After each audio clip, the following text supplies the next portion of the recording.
It's also not too short. It's like just a perfect midterm. You get to see a lot of different strats and optimizations that basically just wrap up what Chrono Trigger is.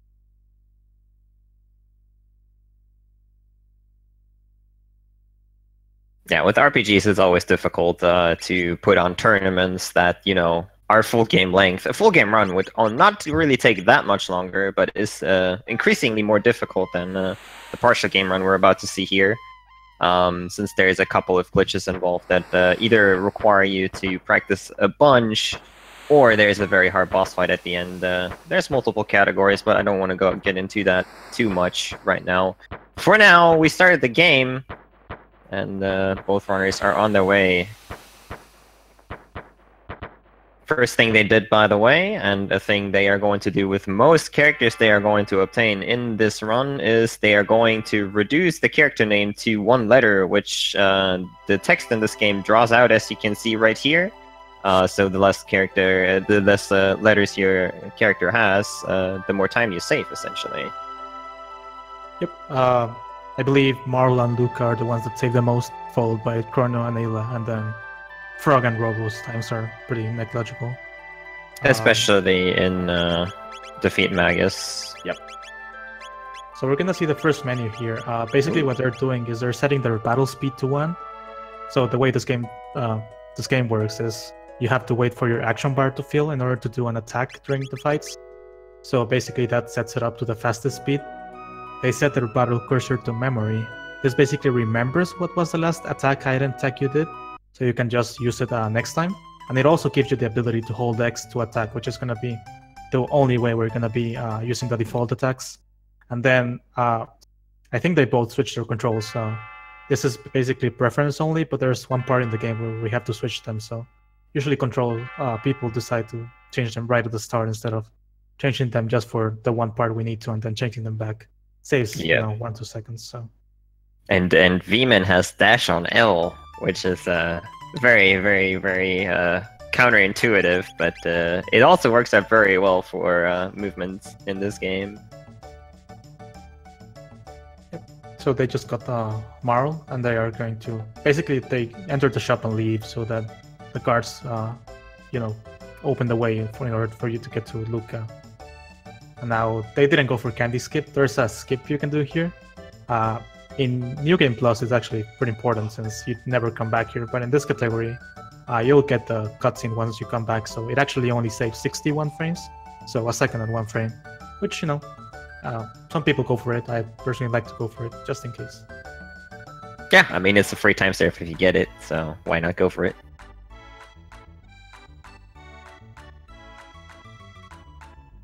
Yeah, basically this game actually starts kind of slow, but then it picks up and then it goes back to slow. So I guess we have a little bit of time to explain how the game works in general, basically RNG manipulation. This game, some people know, some people don't know, it's really heavy in RNG manipulation. Basically every single fight we do is manipulated / scripted. And we need to make sure that we actually follow that script throughout the fight so that it leads in a really nice pattern throughout the whole game. Of course, there's backups and whatnot, not if we don't get it, but basically, messing up fights will set you off RNG, and in some cases, it'll make you lose a little bit of time. It's not run-ending in most of the cases. Yeah, RNG manipulation mainly for this category especially. It saves a lot of time, but you will never get into a situation when you lose it where you should lose the run from it. Later, like if you go into full game categories, if you make a mistake and lose RNG manipulation, that can be run ending. But here in this short, quote unquote short category, it's never going to be run ending. It's just going to waste a bunch of time if you make a mistake. Depending on where you are, of course, it's going to be more or less time, obviously. Depends on the fight, but ideally, of course, you make no mistakes. So we'll see. Our runner is prepared pretty heavily for this. Both of them have been talking about practicing in the Discord a bunch, so I'm going to assume they are going to get perfect runs. I mean, what else, really? Yeah. I mean, they'll definitely get perfect runs. Easy every time. Easy every time. It is really like nothing in this game is too overly difficult, but as with many other games, it is hard to put everything together. So it's pretty much an endurance run. We'll see if our runners can keep their focus and minimize the mistakes. Yeah, this first fight is actually, in my opinion, one of the hardest fights. The timing is actually kind of short. In order to get this right, basically we're gonna get 3 blue imps and we wanna hit them we wanna kill them all without getting hit at all. So basically we need to make pretty tight X, right X inputs to kill the first 2. Yep. So in some cases they can be kind of tricky, especially for newer runners or people playing on emulator because of input delay. I think, yeah, Viiman got hit there. Doesn't make a big deal. It's gonna change definitely some crits, but it's not gonna make too much of a difference. It is gonna change the RNG a little bit, however. Yep. Alright, we're coming up to our first big skip here, the bird skip on the bridge. Viiman is setting himself up for it. Very nicely done, and Kaio follows him. Both got the bird skip. That is a reasonably tight skip right there. You saw them adjust a little bit. But yeah, saves getting into the battle and also preserves some RNG right there, so definitely a very important thing to do. Both runners got it without problem though. Yeah, they are going to kick my behind. Don't worry, Wells. Don't worry. And yeah, we're going to go to the castle here and get a couple more cutscenes before we move on. So yeah, we've been talking about RNG manipulation a little bit here. The way they set it up at the start of the game, by the way, Jerry alluded to it, they deleted their save files before they started the run, and that will make sure that they start on a set RNG. Depending on when you load your game at the start, determines on what kind of RNG you pretty much end up. And if you don't have a save file, well, it will always give you the first one available. So that's a very nice and easy way to set that up. You could also technically do it still with save files. You just gotta select new game really, really quickly. So that's another possibility that we'll probably see from Red Slash in this tournament, because he's too lazy to delete his save files. But yeah. Yep. Also, following up with what Magus said, you have basically your RNG. We're gonna simplify it. There's a couple hex values, registers, whatever, that make up the RNG, but we're gonna just call it RNG. Once you enter the fight, you have that RNG that increases by a certain amount depending of when you enter a fight and the attacks you do. So basically, messing up the fight, having to add extra attacks, does mess up your RNG up. Getting into extra fights messes your RNG up. Yeah. And there's also a separate value called the critical value, which we also follow very closely in order to ensure we get critical attacks when we need to. And this is going to be really evident once we get to the Dragon Tank in about 20 minutes or so. Indeed. Criticals are very finicky in this game because they operate separately from the RNG in a way, but yeah. Once you are like... The goal for the runners is like there's a lot of backup reloading you can do to get back on the RNG. The goal is to minimize those, like make as few mistakes as possible and don't have to reload anywhere for RNG. That is the big goal. You can technically reload anywhere, honestly, almost, but we want to see that as few times as possible. Yep. That's been actually really reduced. We used to have basically reload after every boss a couple of years ago, but basically, you know, the community is great. There's a lot of people working on this, and basically it's been optimized to the point that we actually only reload basically when it's needed. So we're gonna do a skip where we need to reload, and that's where we get our RNG.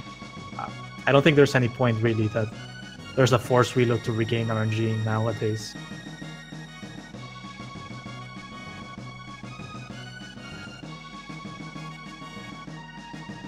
So now they're gonna exit the castle. They're gonna go into their first fight of the forest. This is actually the only 2 fights we're gonna grind in Magus RTA. We're not gonna do any fights that are not needed in this category except these 2, because we need to get fire for the Nagahead fights. Indeed. Viiman is slightly of RNG, but Yeah, it looks like a reasonable roadie, right? If right, it looks like he knows what he's doing. Yeah. So, little detail: Viiman got the critical with Chrono on an enemy he got already attacked, while Kaio got his crit on the roll he hadn't attacked.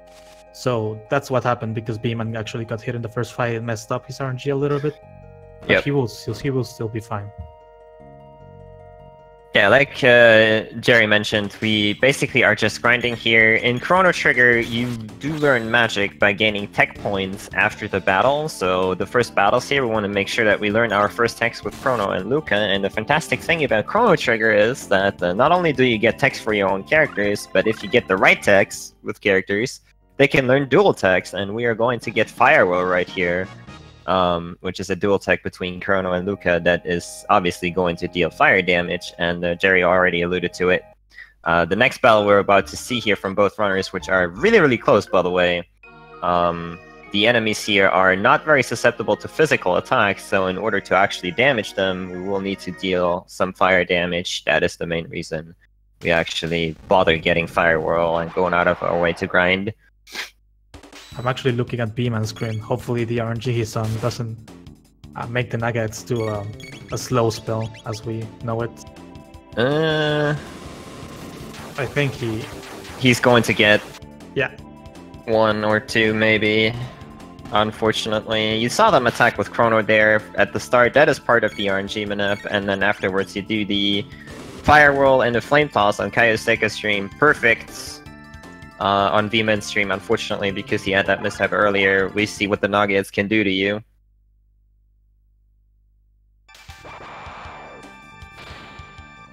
Yeah, so it's gonna take a little bit more for Viiman to get rid of these. Not Sadly, too big a deal, but yeah, you can already see why RNG manipulation is so important. And the slow, you see Luca is not getting any turns at all. Oh, brother. Very unfortunate. Yeah, with the RNG manipulation also, like you saw Viiman could only target the middle 2 ones. That's because the left and right one didn't actually start moving because of the way the RNG was set for him. If you are on the right RNG, then the Nuggets will all move towards the middle and you can hit 3 at a time, which is of course preferred, but unfortunately from Viiman, he was kind of in a bad spot there. So he's taking a little bit of a time loss here. Not too bad though. This is a long run. Not to worry. KaioSekka is not picking up the safety revive. I don't know what I think of that. He's doing some Jerry strat. Yeah. Another thing is, in a race, of course, there is a couple of safeties you can take. There was a revive earlier in the first chest there, which obviously revives a character. Nice to have if you make a mistake.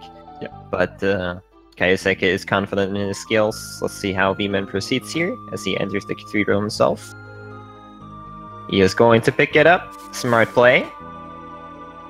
Yep, and they both got a power tap. Their Viiman's gonna get it right now.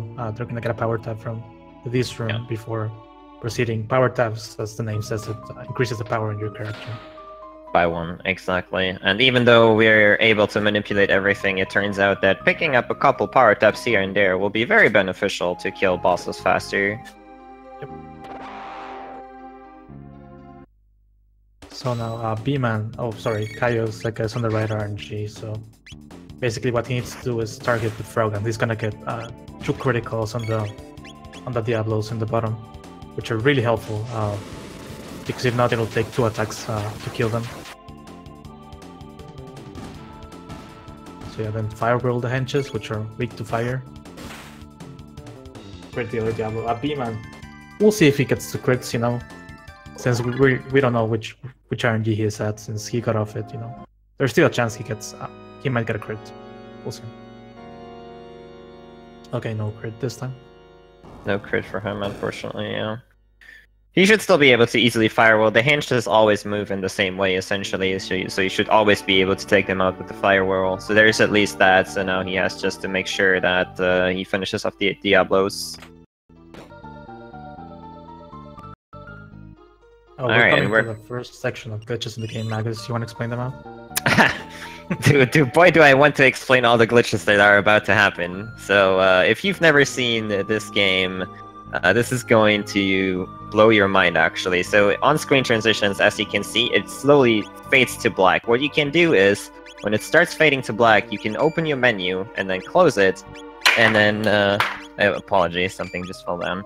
And then, you know, it will restart fading to black. So what's essentially happening is that you can drag out this fade out to the screen transition and still keep moving through the screen. So, what we can use that for is if there's a save point on the screen, we can just drag the screen transition to there and then stand on the save point, activate the screen transition, and lo and behold, we'll get a glitch called the Save Anywhere glitch, where the game will think that no matter where we are in the next room, we will have a save point active and we can save anywhere. It is fantastic, and as you can see on KaioSekka's stream right now, what we can do with that is, well, we can glitch over a couple of things, most notably right here in the Yakra room. We can save on the carpet and then, well, save over the paralyzation for the cutscene, and we will be able to move while Yakra is transforming, and if we let him spawn off screen, then boom, we don't have to fight him. Easy peasy. First boss done. Yep. So we will be using this fade out glitch for multiple things throughout the run. It's a pretty amazing tool. Unfortunately, in some instances, we can't actually use it to skip bosses or certain cutscenes, but it will be applicable in a lot of instances, so make sure to watch out for that. We'll also point it out when it happens, obviously, but yeah. Viiman is, by the way, not too far behind, had a pretty good fade out there, and follows up KaioSekka here. I would say the difference is about 30 seconds, which is about right for, you know, going off RNG at the start of the run. It's a bit punishing if you do, especially at the start, but yeah, it's not too bad, not too bad. There's also another glitch that happened in that sequence, which is called the unequip glitch. Basically, in this game, we can unequip our characters, and you're gonna think, well, I mean, why do you want to take the armor of your characters? Well, it happens that if you take the armor completely off your characters, you can the armor and the helmet, either one or the other. You can only take one if you want, but you'll get basically a magic bonus, a magic boost, basically, and a magic defense bonus against lightning, water, and shadow. So it's really helpful just to unequip basically all of our characters. This game's really heavy on magic, so most bosses attack you with magic. Most attacks you do, most attacks are with magic, so just really helpful to unequip your characters, get that magic boost, and that magic defense, and keep going through the run. Indeed, indeed.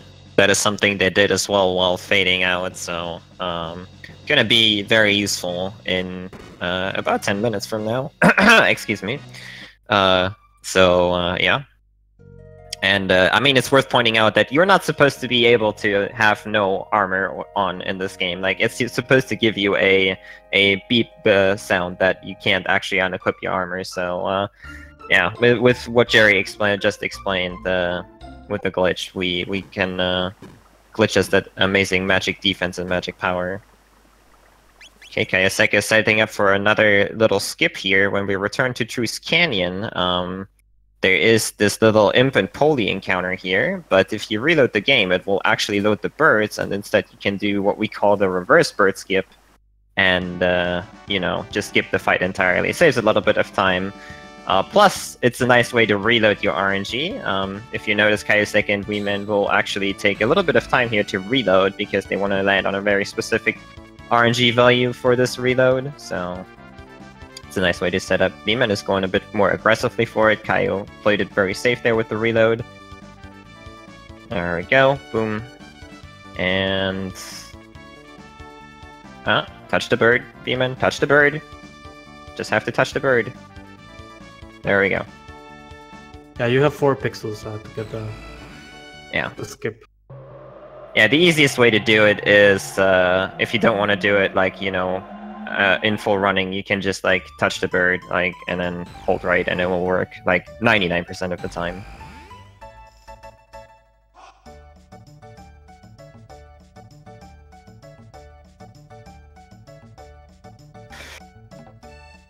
I don't know why they want to defeat me. I have no idea. So now... But yeah, big segment down. Oh. And, right now, basically, it's gonna be a little bit of a sleeper segment where basically we're gonna have downtime. We're gonna go to the court and we have to basically watch this long quote-unquote cutscene, which is not really a cutscene since we still need to mash and answer questions, but it takes like 3-4 minutes. Or basically, you can have 2 outcomes of this cutscene, or this whatever. You can get guilty or not guilty. You might think it actually influences the game, but the thing is, it doesn't actually that much. The only difference is if we get guilty, we save actually 5 seconds because of less text boxes. So we're actually just hoping that they get lucky, because in this case, since we did the least amount of actions possible in a Millennial Fair, we actually didn't assign all of the jurors to guilty. So we actually have 3 and 3, and juror number 2 is going to be completely random.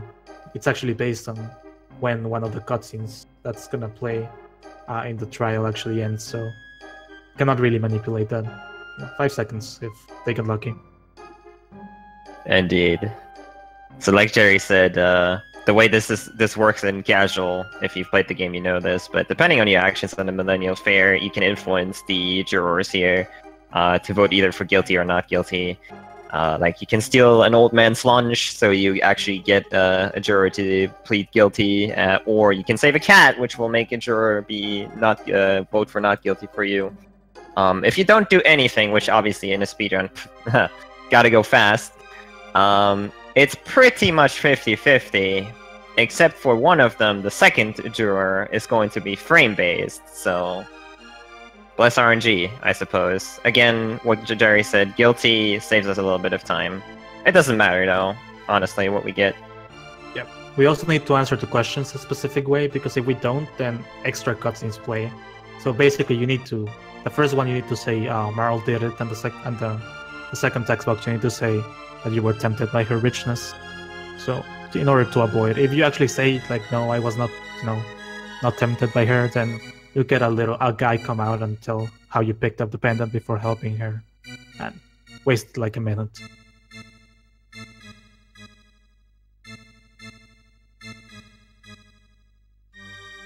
Yeah, it's always the second option, which is a bit... you can't sleep as a runner. You cannot sleep. Yeah. So here comes the second juror, and he says guilty. Okay, yeah, KaioSekka saving 5 seconds. Yeah. Not bad, not bad. It's not a perfect 50-50. I think it's more like it was like 52-48 or something. Yeah. Close. It's pretty close. I think it's even in favor of guilty, honestly. I don't quite remember, but usually when you run the game and you're on good pace, it's always not guilty, so...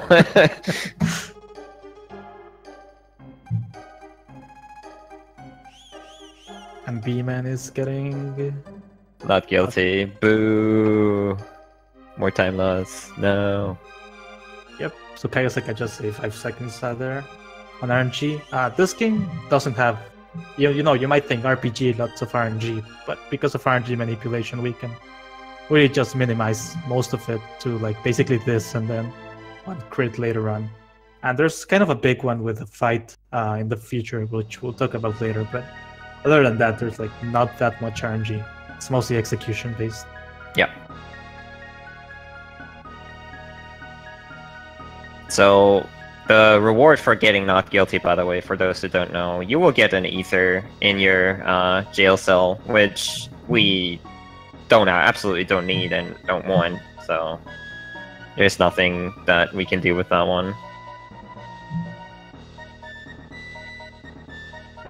Race is over. Go home.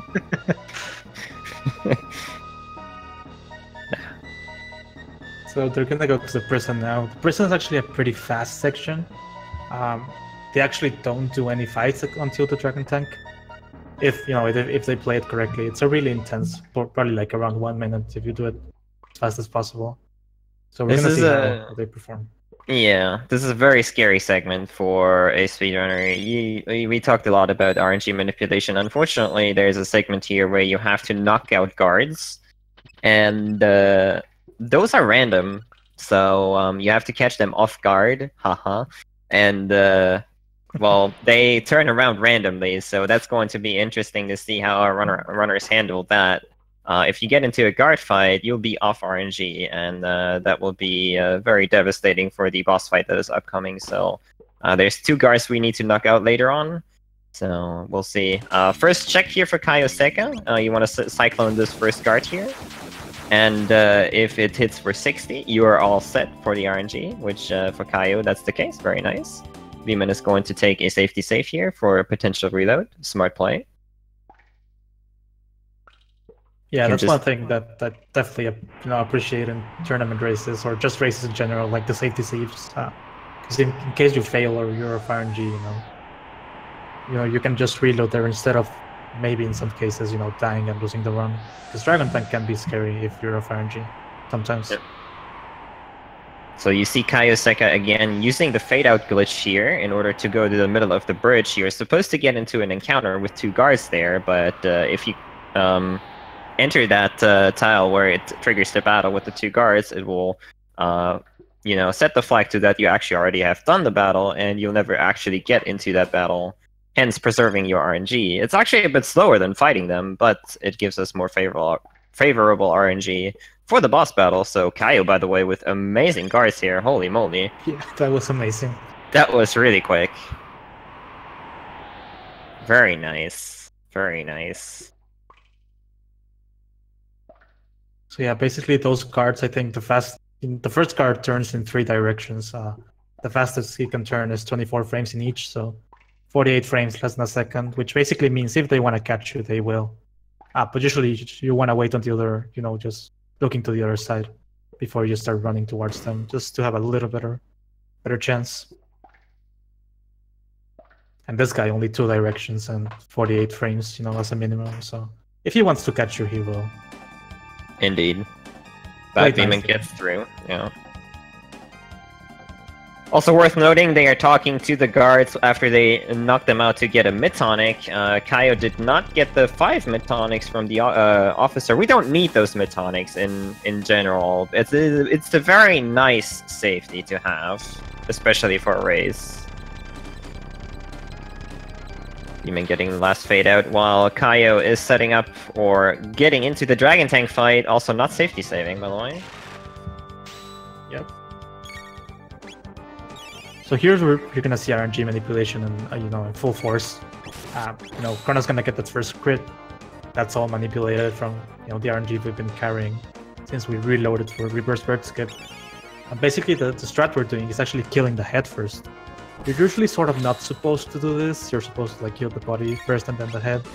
But because of these crits, we can actually out damage what the head heals and actually kill it first and makes up for a pretty fast and easy fight. Now here, after this 5th attack, there's a little bit of tech that's going to be happening in order to skip one of Dragon Tank's attacks. Oh. Or not. Or not. I think he forgot about it. He was trying to do it, but then it was too late. I hope he's not going to get hit, because that seems like... He should be fine. No, this is... Yeah, I think he should be fine. Yeah, he just did it the other way. Okay. Yep. Yeah, there's a little bit of optimization you can do to actually save. I think it's 4 seconds. Basically just opening the menu at a certain time. Cancels one of Dragon Tank's attacks for whatever reason. Otavino discovered that, so pretty nice.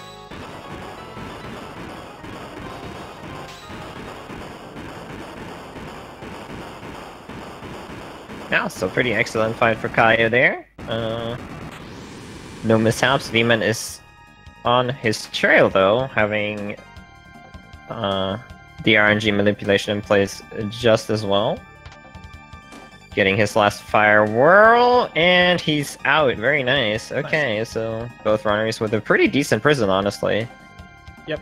Move, Kaio. Maya. Move. You got stuck with the cars there. I think he thought the cutscene was going to start.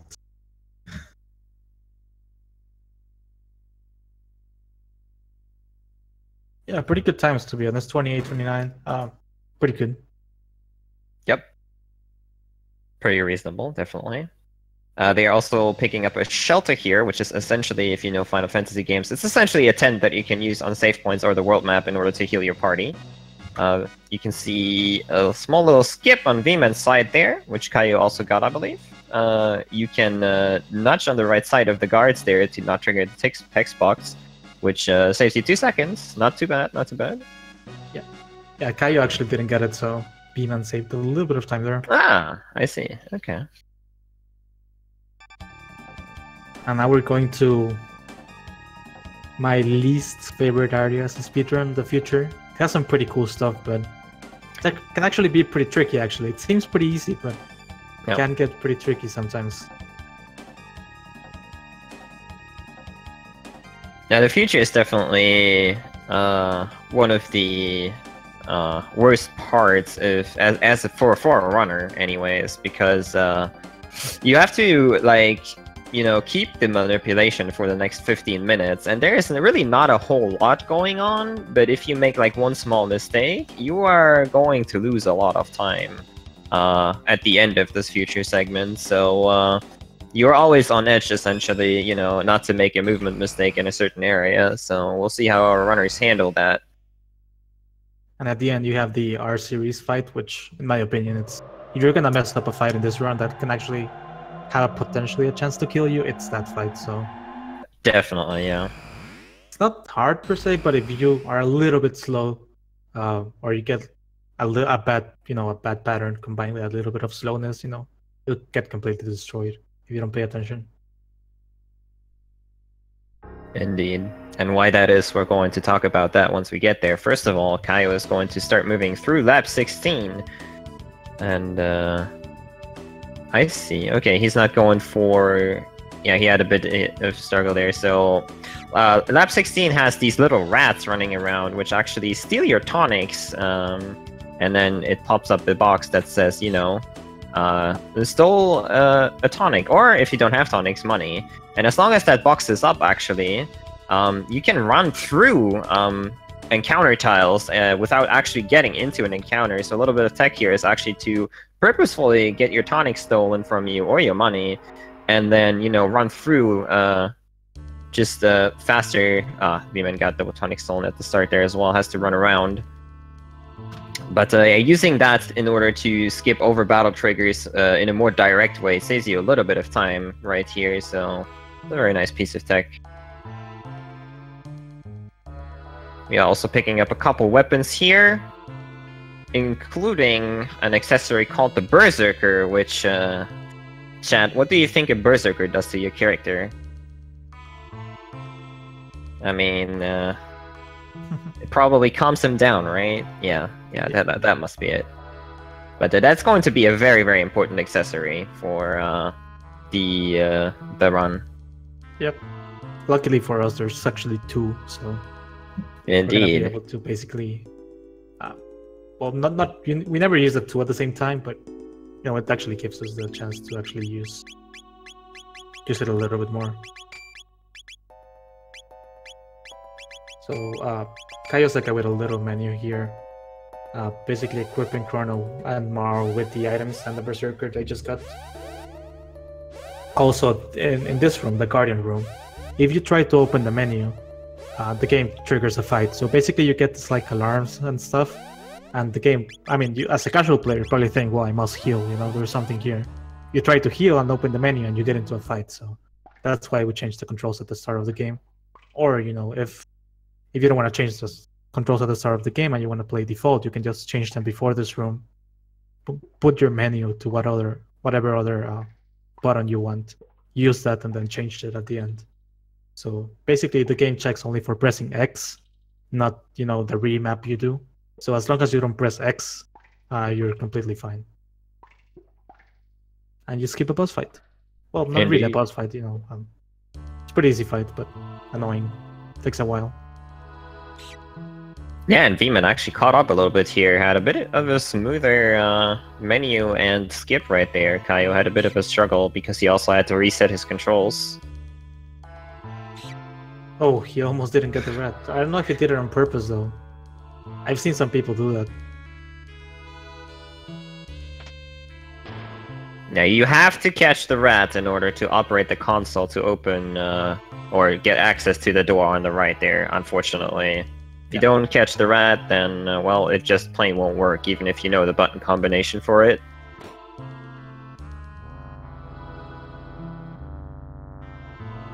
There was a little bit of a talk that catching the rat at the end could potentially save time, but it actually doesn't. It takes the same time for the rat to get off the screen, while you catch it at the start or at the end.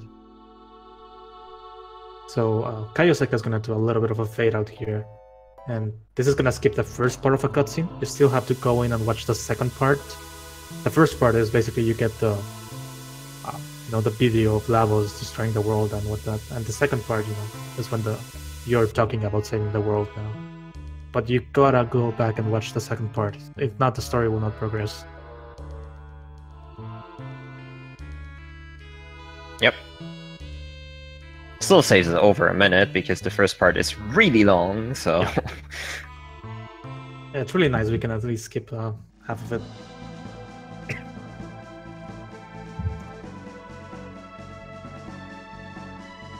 Now basically this triggers the event that we can now get the bike key in order to progress to the next area. And we get some pretty cool epic music. Yep. A little bit of tech both runners are employing here, by the way. You see these stairs that go diagonally, and both runners are holding diagonal on these stairs, because if you do that, you move faster than just plain holding right or left or up or down or whatever direction you want to go on these stairs. So, and both runners, Viiman having an excellent room there so far. Yeah, both runners going through the dome here without any major mistakes, so both still have the RNG they want. Very nicely done. And it's really close too, so yeah. Yep, that bug room is extremely tricky. And yeah, it's very easy if you try to go fast through that room to just like accidentally hit a bug, and then, the RNG is gone. So yeah, both runners with an excellent dome here. Moving on to the bike race, like you said. Ooh, Kaio with a safety Enerton here. Interesting. But you're still hungry. I wonder if he's not gonna shelter in the factory then. Probably. So I think I'm the only one that does it, but I'm a big fan of actually sheltering and using my menu before entering Arizona. The only downside to it is that you're gonna be missing 2 tech points. So if Kaio doesn't use the shelter in the factory as the route normally does, you actually miss out on 2 tech points, which is actually 1 less cyclone, which is usually not needed. But if you get a bad acid alkaline fight, you want to have those cyclones unlocked. Oh, also an interesting side that Kaio actually activated the bike key with the car, which wastes a little bit of time. Viiman just tried to transition the screen, which is a little bit faster, so he caught up even more. And we'll have a Johnny race, like, essentially synced up almost, about, like, I don't know, 5 seconds apart. Very nice. Very nice. So the Johnny race is one of the most annoying parts of the run, honestly. He will get ahead of you, and what you want to try to do here in this race... Oh no, spoilers, too low. What you want to try to do is you want to try to stay ahead of Johnny as much as you can in the run. It saves a minimal amount of time if you stay ahead of him for longer. If you're uncertain about the finish... Oh no, he spoiled it. Kaio unfortunately lost the race. Wow, See? that's 50 seconds. Yep. Viiman taking the lead. Oh boy.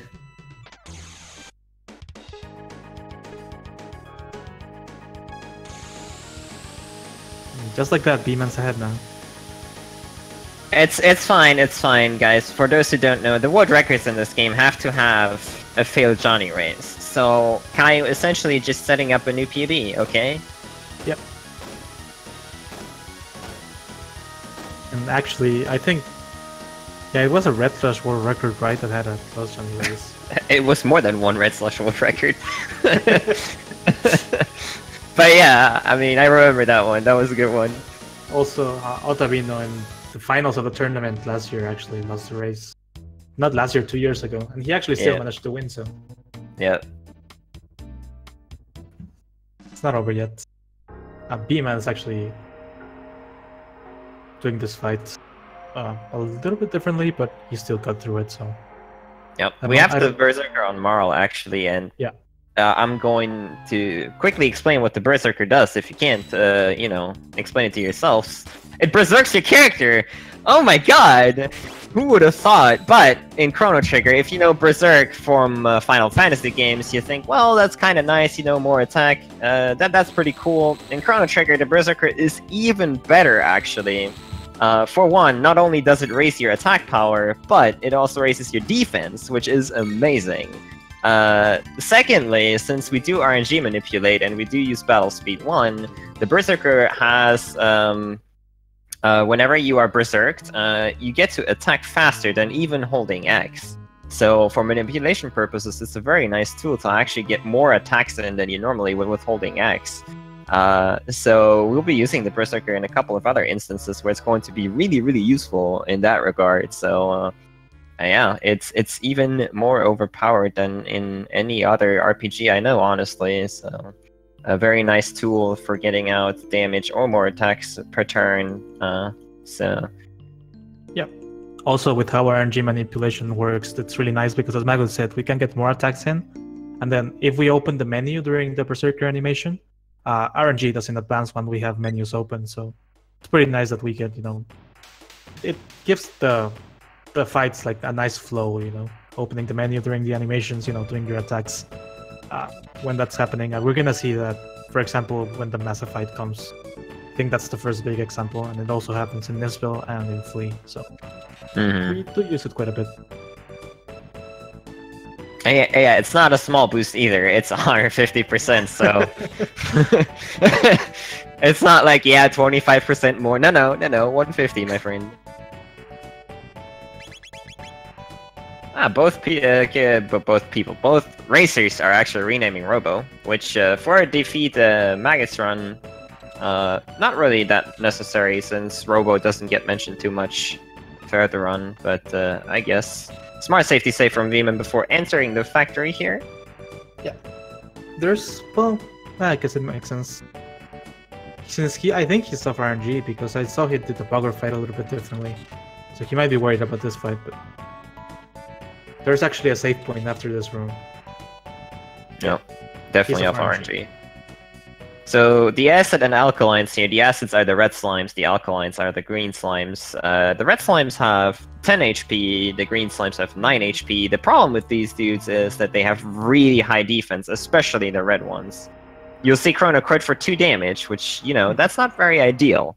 So, and we're going to be thrown into a battle with 5 of them, so that's going to be a bit awkward. Yeah. But a couple of rooms we're gonna, because Magus said the 5 acid alkaline fight, as we call it. Basically, you know, this game runs at 60 FPS. Depending on which frame you enter the fight, you get a certain pattern. So there's 60 different fights for this. So it's essentially random which one you get. There's a nice manipulation you can do, but still, I don't want to say it's not like viable because it is, but it depends on waiting for rollovers on your time menu. Because it depends on how your run goes too, so that you can actually do it.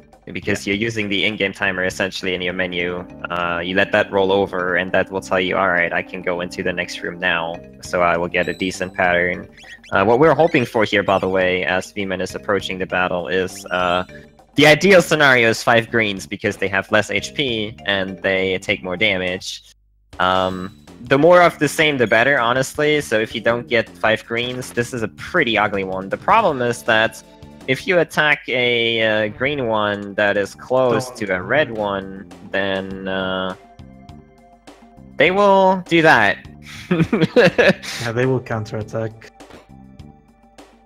Yeah, so mixed formations here are not that great. The more green, the better, obviously, but I mean, honestly, if I get 5 reds, that's not too bad either, because, like, you know, you can just Cyclone all day long and they will do nothing, essentially. Viiman going for it with the Cyclone there. Very nice pattern for Kaio, actually. Yeah, he can 4 just greens. the 2 at the top immediately. Oh, the 3, actually. Oh my god, this is beautiful. Oh, what? He got an amazing Beautiful. Yeah, I just Beautiful. rocket punched the bottom one. Oh. If that rocket punch kills, this is like probably the best ever. He hit the bottom right one for 4 as well, so my god, this is amazing. Viiman just about to get done with his fight, and Kaio, who entered like about 30 seconds later, is about to catch up big time here. Holy moly. Holy moly! Wow. That is the best fight I've ever seen in my life.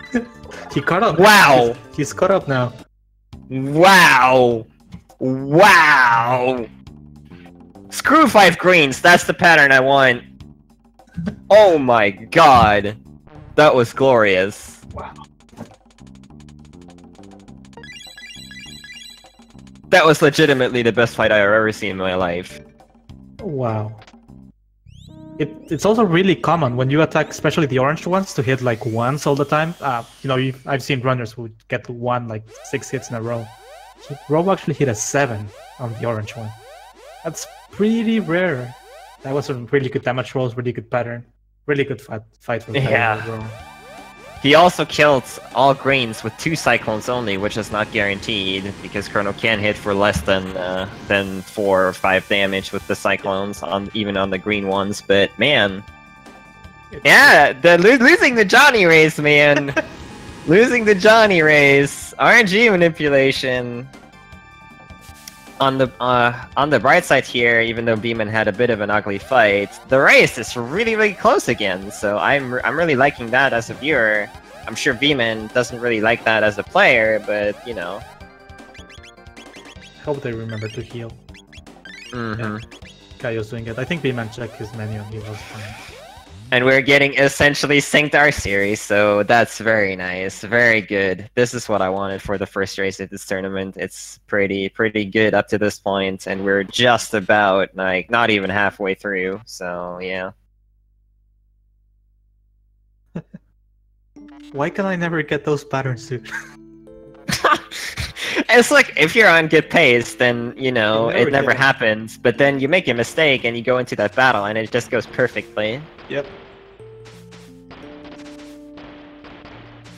So this fight's actually kind of pretty tricky. Well, I'm gonna say pretty tricky, yeah. So basically we're not on RNG right now. This fight, you know, because of the random acid alkaline pattern, we don't know which RNG we're at. So this fight is always done the same way. Basically we cyclone the front 3 guys, then we cyclone the back 3 guys twice, and then kill the front 3 guys again in order to avoid counterattacks. The thing is, if you do it too slow, you'll actually get hit, and they hit like a truck. So Yep. it's possible to actually die. That's why you're gonna see KaioSekka actually either kill one or use a mid-tonic, whatever strat they like, in order to minimize the risk.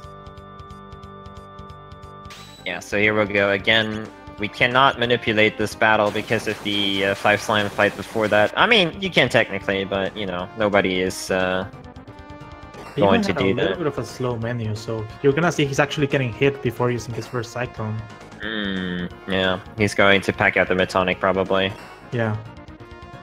The thing is that you don't want either character to be dead at the end of the battle. If a character is dead at the end of a battle, he doesn't get experience. So, and it is pretty imperative that you do keep the experience curve throughout the whole run because of the RNG manipulation. If a character gets off levels, that can be fatal. So Viiman needs to watch out here. Kaio is having a fantastic fight, by the way. Yeah. That's actually how it should go on Kaio's side. A good way of dealing with this battle, honestly, is just lowering the battle speed before you enter it. There is no shame in doing that, especially in a race if you are not 100% sure about your inputs. Yeah. He should be fine now. The front guys only hit like 19 maximum, so he cannot die now. But yeah, that was definitely a slower fight. Oh. No, don't do the flame toss, no! Uh-oh. Oh my god, he's gonna counter, right? Uh-oh. Is that enough damage? Is that enough? That's not enough damage. Yeah, this is bad. This is very bad. Please don't kill. Okay, It's kill. not going to kill. Oh, He Luke can... Okay. No, it's fine, it's fine. He's good. He had a revive too, so in case Luca died, he could have revived and then attacked. But yeah, I was about to say that's totally Jerry's fault. He said he's fine, and he wasn't, so there you go. Nice Jinx. Gets through it all the same though. Yeah, sorry And about that. that's one of the most stressful parts of the run, honestly, out of the way, because sometimes the R series just likes to screw you over with the ATB setup, so... Wow. Yeah, so basically, if you actually cyclone only 2 of them, you don't want to attack or fire flame toss or whatever, just want to wait until you are able to do another cyclone, because that's actually going to kill them. If not, they're actually going to counter attack. Yeah. Yeah.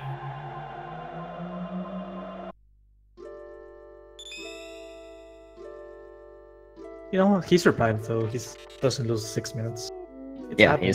he's fine. Yeah, yeah. Another thing is you cannot save before this boss battle. You have the last save point you have is in the room before you enter the room where the R series is in. So you would have to refight the slimes and then fight the R series again, which is obviously a huge time loss. Yep, exactly. Now they're both in the end of time. This time in the end of time, we're not gonna do the cool end of time 7-year glitch, which you're gonna see in like 10 minutes, but just need to learn magic from Specchio and basically leave to perform to start the most like glitched part of the run. We get a couple of boss fight skips and we get the cool end of time save anywhere, and it's pretty much many of the glitches happen in this 10-minute period, and it's pretty nice. But one of the most important skips in the run is coming up here. So, thank you, Skip. First of all, we need the whole chat to think magic so the runners can actually learn magic. Also, please run around clockwise in your room.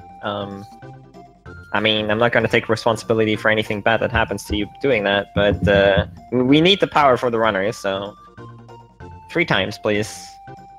The whole room.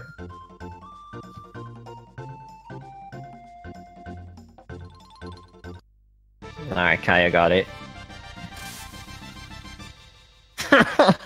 PGG, please. So yeah, the good thing about learning magic here, the game is restricting the 3 characters, Chrono, Luca, and Marl, to 2 techs, and then you can't learn any more than that. We're not even getting our second tech with the characters, but once you learn magic, you get lightning, ice, and fire here, and it will automatically give you those second techs that we didn't learn yet. So it's a huge time save in, you know, on the tech part of things. Very nice that the game does this for us. Also, Kaio got the Specchio skip, so Specchio will ask you whether you want to fight him to test the magic. And you can win a magic tap from him, which is great. But it obviously wastes like a million years to actually try and fight this guy. The tricky part about that is honestly that the text box is like the option comes in a text box that seems like the text box you want to skip, and you have to select no, which is the second option. So you have to pay attention actually that you don't just mash and select no there. So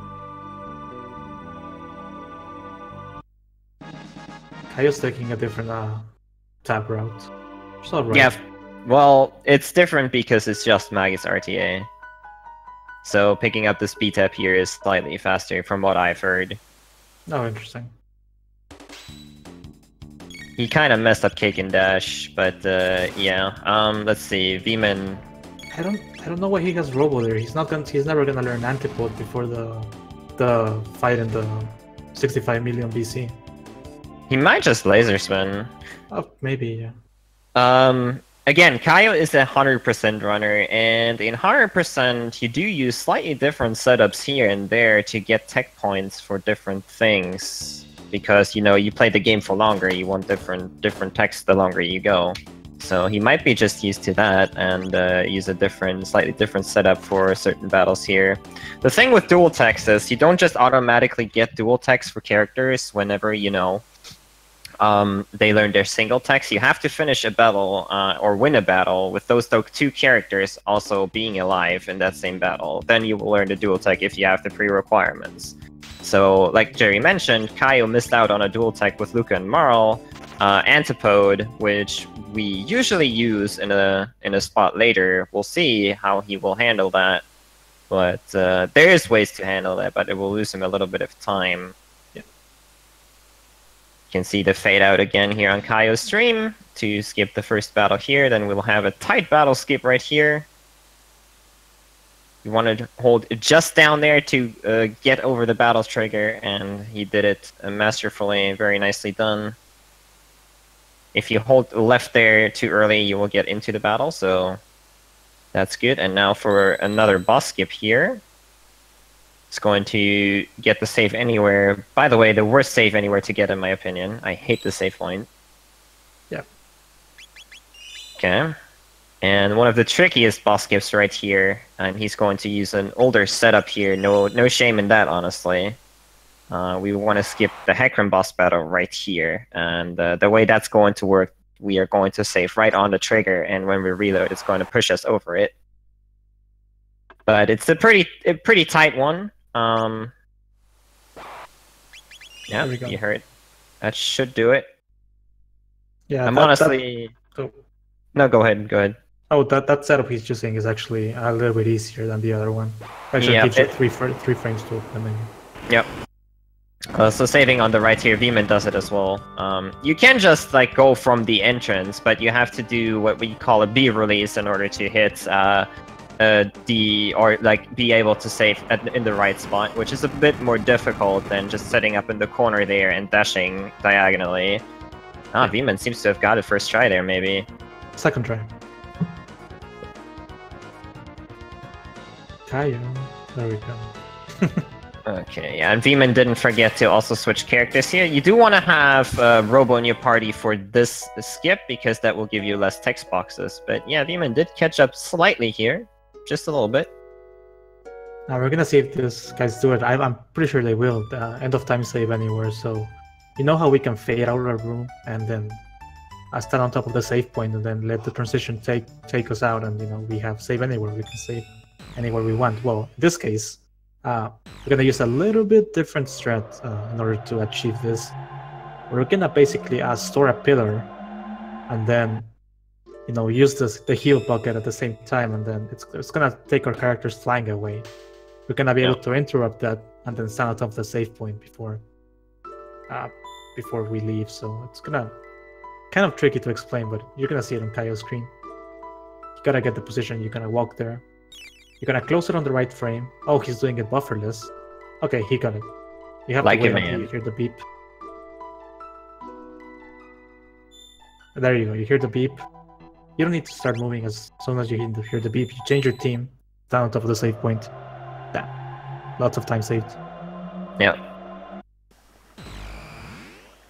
Getting the save anywhere like this is obviously reasonably difficult, but Kaio got it pretty nicely there. See if Viiman can follow.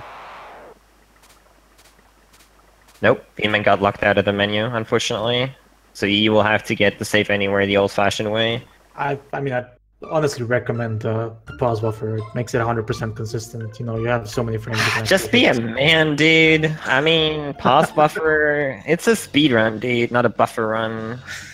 Come on. Nah, pause buffer is actually probably the way to go, honestly, because it's literally frame-based whether it's successful or not. One thing to mention about the save anywhere glitch, by the way, so like, yeah, you got it earlier at Yakra, for instance, where you can save anywhere. It deactivates as soon as you enter a screen with a save point. So as soon as that happens, you will lose the save anywhere glitch, which is why we have to reset it up in a couple spots. Yep. Viiman's gonna have to now go into the cathedral to set it up instead of, because he didn't get the end of time save anywhere, which is fine. It's a little bit of a time loss though. We got some nice text box canceling by Kaio there. Gonna have to pay attention to Viiman's screen in a little bit here to see what that is about. So in this game, sometimes, You can still walk while people are talking, and if you walk off screen and put them back on screen and then walk off screen again while they're talking, it will cancel out their text box quicker. So that's a very nice way of shortening, text mashing, because you don't actually have to mash, you can just cancel them out. Very nice little tech. Now KaioSekka is gonna do a soundboard skip. This is divided into two parts. The first part is called Captain Skip, and the second part is where we skip the bus. So basically, he's using a release beat technique. Basically, what this does is you walk for certain periods of time, and that'll make you get to the trigger at a certain point. And basically, we want to get to that trigger between 7 and 9 frames. So we want to run all the way except 7 or 9 frames. We want to walk.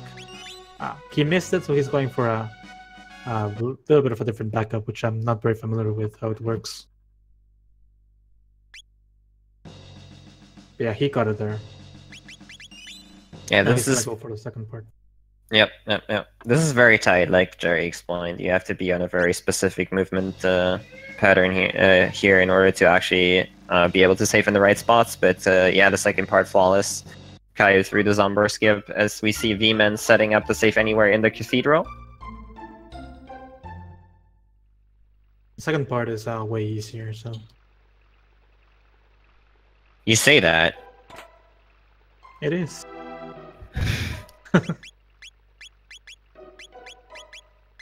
Yeah, I mean, in theory it is, of course, but... Alright, so Kaio will have to do a little bit of menuing here to set up for the next part, while Viiman is doing the Zombar skip. Missed the first part here slightly. The good news is that that's not too punishing, you can just try to redo it. The second part, if you miss it, you can't try to redo it, so I recommend using different save files than for the first one. Yep, that's how I lost my tournament race last year. Had to go back all the way to Heckran skip. That's like 4 minutes or something.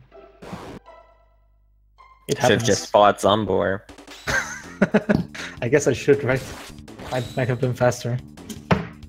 Alright, so Kaio has the Berserker on Chrono here, and that is to set up for Masamune. He also reloaded the game, again, very specifically in order to have good RNG here, and this fight basically sets you up.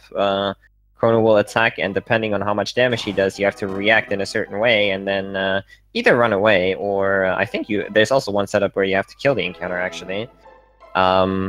But with that, we are going to run through Denodoro Mountains to be set up for the boss battle with a Berserker, which it's going to be a lot of fun. Oh, Viiman's actually doing a little bit of a different strat. He's going to be doing a little bit of an older strat, which involves using Marl and Luca for Masamune instead of Berserker and Robo Luca as KaioSekka's doing. The setup Viiman's using is actually safer because if you get off RNG, you won't. It's pretty easy to get through the fight, while in the other case, if you mess it up, it can be a little bit harder. But it does saves quite a bit of time doing the Berserker Chrono and Luca and Robo on your party. It saves quite a bit of time. Yeah. 40 seconds, 50, like it's a lot of time. The good thing about Viiman's strat, like you said, it's a lot safer, and you already have the shopping and healing items and unequipping out of the way, whereas Kaio will still have to do that. So, for a race, is definitely, I don't know. I do like Viiman's approach a little bit more on this skill level right now, but more power to Kaio if he gets this done.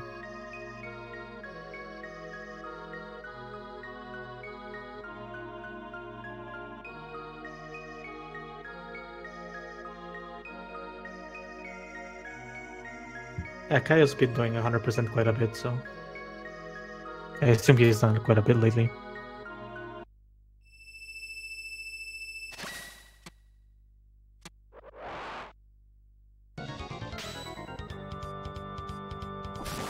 So yeah, as you can see, Chrono is Berserk. Now he actually needs to use fire with Luca. That was actually pretty fast. You need to be fast on those fires. If they're too slow, your RNG will change. And this is basically the only two attacks we're going to do bufferless. Bufferless meaning not while following the Chrono animation. So he's actually going to enter the menu pretty quick. And for that we use a super secret technique I'm going to let you know, which is called double tap. basically you just press A twice.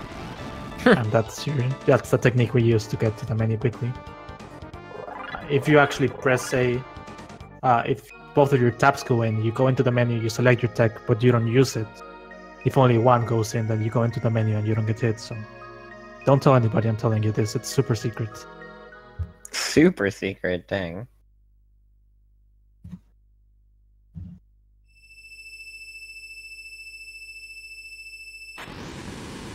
Alright, so Kaio got past phase 1 here. I didn't see any mistakes, so he should be set up for the second phase here.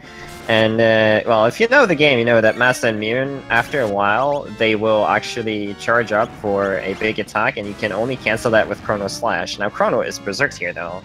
So how is he actually going to be able to kill this boss without having the ability to slash? Well, the short answer is he's going to deal very specific amounts of damage, and Masamune essentially has 2 phases to him.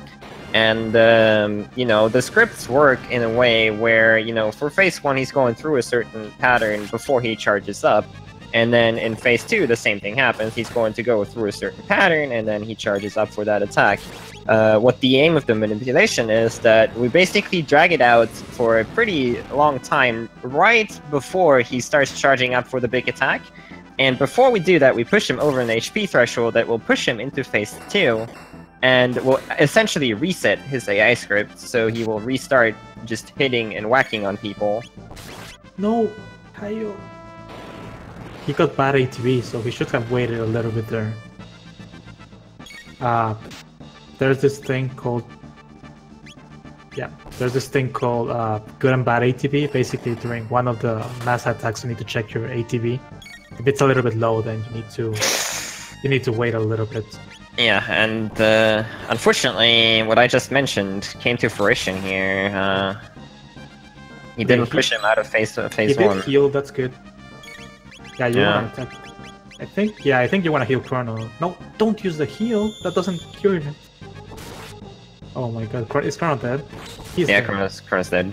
There's no way he can live. The problem with this strat is that you also, again, you are not unequipped yet, so these slash attacks will deal a lot of damage. Luca should be unequipped, so she should be fine. But this is going to be very rough to get through here.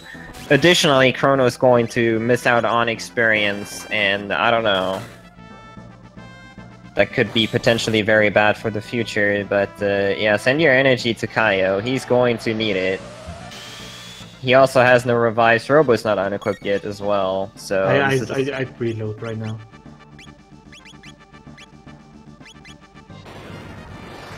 So even if you get through, you know, you're gonna lose quite a bit of time. So... Yep, yeah, it's over. I'll explain a little bit more what happened. During this new strat, it's actually all smooth sailing for the most part, but there's one mass attack where, as I mentioned, you need to check where Robo ATB is at. If Robo's ATB is like 1 pixel, 1 pixel away from filling itself, that's what we call good ATB. If it's around like half or 3/4, I don't know, like it's around 3/4, that's bad ATB. And all you need to do is, in one of the Luca fires, instead of you doing it immediately, you have to wait in the menu until Massa moves. So Massa actually moves where you're in the menu, in that specific part. So you gotta wait for that movement if you get bad ATB. Kaio didn't wait, and that basically screwed him over. So and it's actually pretty rare to see bad ATB, honestly. I don't think I've ever gotten a run. But, you know, it can happen. This just gives Viiman the lead. Yeah, the safe, slow and steady wins the race, as they say. So Viiman taking a pretty commanding lead here. I mean, it's far from over, my friends, because there's more spots that are very finicky in this run, but Viiman will have no issues whatsoever finishing out this fight, because again, he is unequipped on all characters, so the magic attacks from Masamune will not damage him at all. And he does have mid-tonics and revives already, so he is pretty set. While this is a bit slower, he'll guaranteed get through this. Tsunami, Cirque Massa 0% consistency this year. And 0% consistency last tournament as well.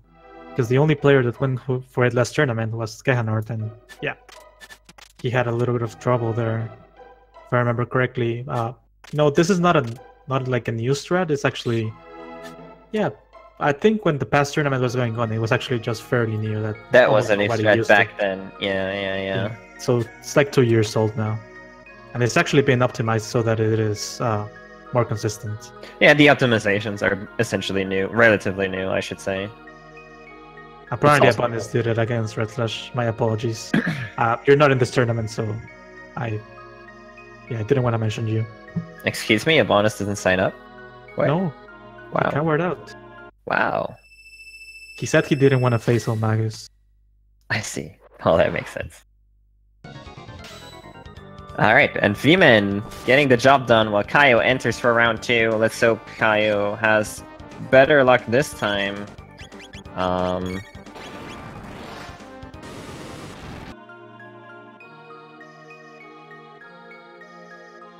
We'll hope to see no bad ATB this time around.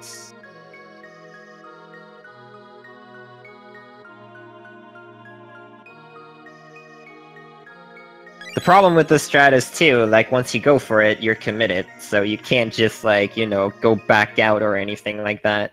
I mean, you could technically, but... I mean...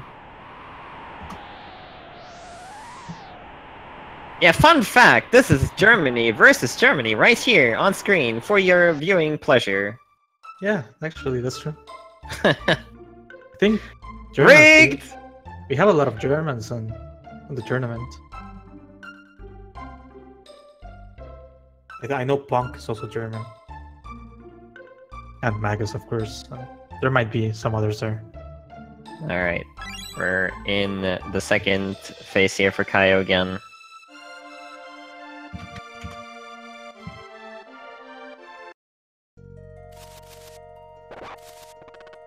In the meantime, Viiman has to go through a couple of story triggers.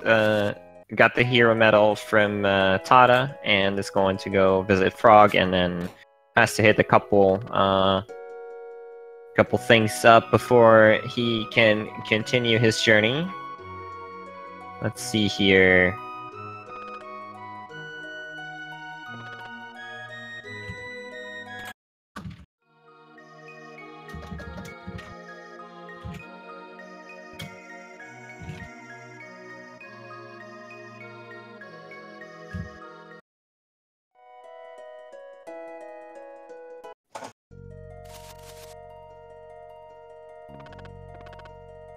Yeah, this looks a little bit better.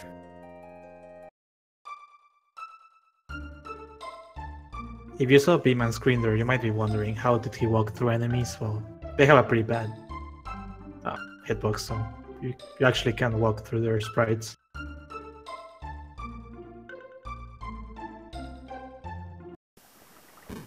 Now he's gonna head to 65 million BC, where we're gonna get Ayla and continue with the run. Alright, and on Kaio's stream, we see that Masamune went down successfully. Yep. First try. First try. He has like a 3-minute disadvantage or so. So, still, I mean, there's so much that can happen. There's Magus Castle is always... It's far from over, yeah.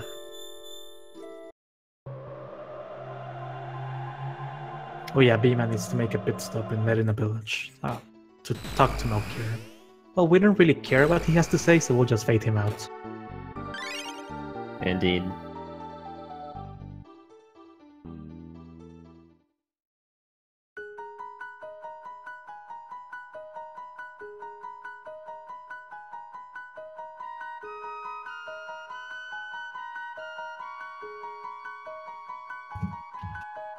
Okay, so you're gonna see the fade out here for Melchior.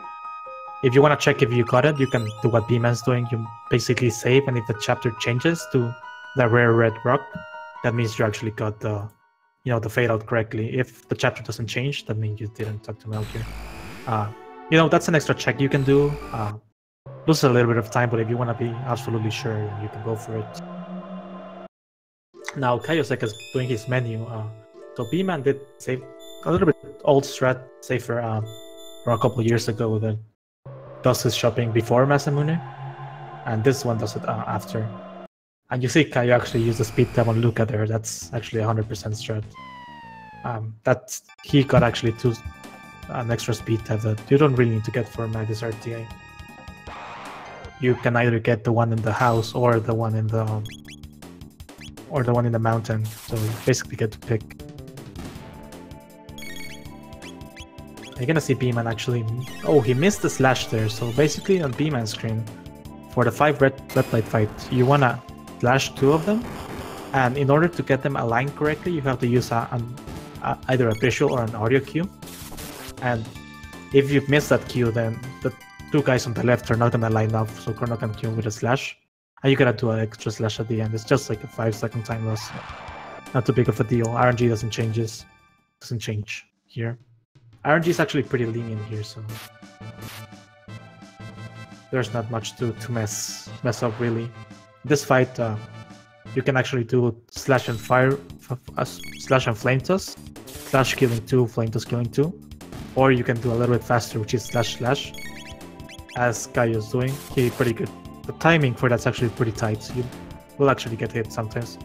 Again, getting hit doesn't mess up the RNG, but it boosts a little bit of time. So, you can pick your risk reward, You want to do the double slash, which is like a second faster than slash flame toss, and maybe I can get hit and lose an extra 3 seconds, or, there's a lot of things to pick from in this game, like mini time saves versus mini time losses that you can basically take. Yeah, we're gonna get Ayla. No opinion there.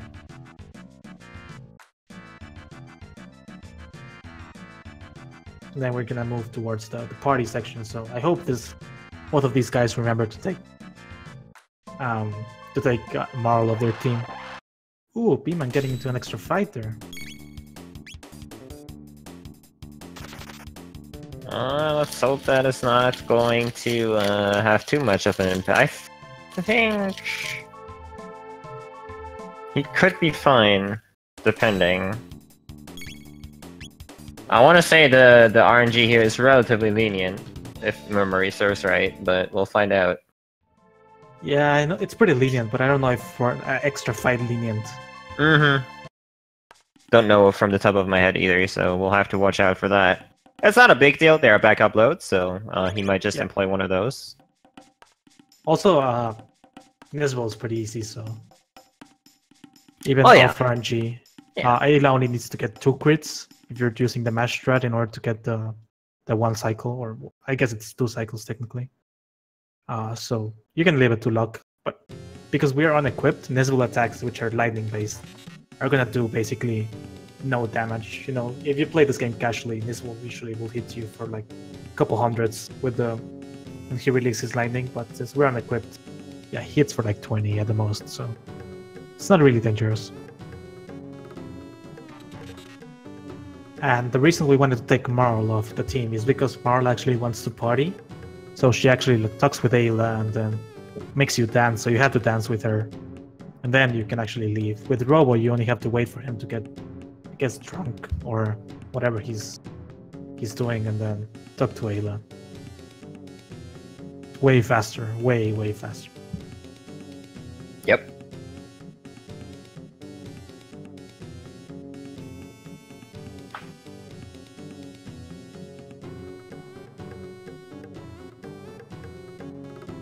So that's the soup race now. So yeah, they love their soup. So you have to mash A here. It's actually pretty easy to win. If you mash faster, that doesn't matter. As long as you win. Doesn't matter if you eat 8 or 20 something bowls of soup. I think Ayla only eats 7. So you have to eat 1 more, obviously, to win. It's not really even mashing. You just gotta press A. Very curious thing though. If you change your controls, you actually have to press the A the control set. The default A, not the A you swap to. And yeah, that got me the first time I swapped my controls. That also got me, when saving Luca's mom in 100% and using the boost for the Johnny race. There's quite a bit of things like that the game doesn't take you into consideration the controls you change to. They're not that, not like important battles or anything, just like little things like that. So Kaio, instead of using Antipode on the Reptiles, actually used Fire Whirl instead. Very interesting. Oh. That I might have heard that strat actually. Oh, he didn't Misses mash the fast enough. slash. Yeah. That shouldn't matter. By the way, whenever an attack misses, it also doesn't advance the RNG, so when the Reptiles throw those smoke bombs and they miss, it doesn't matter. Doesn't matter. Yeah. Yeah, he'll still be good. As long as you don't use a normal attack, just you keep using a slash, flame toss, ice, whatever you want.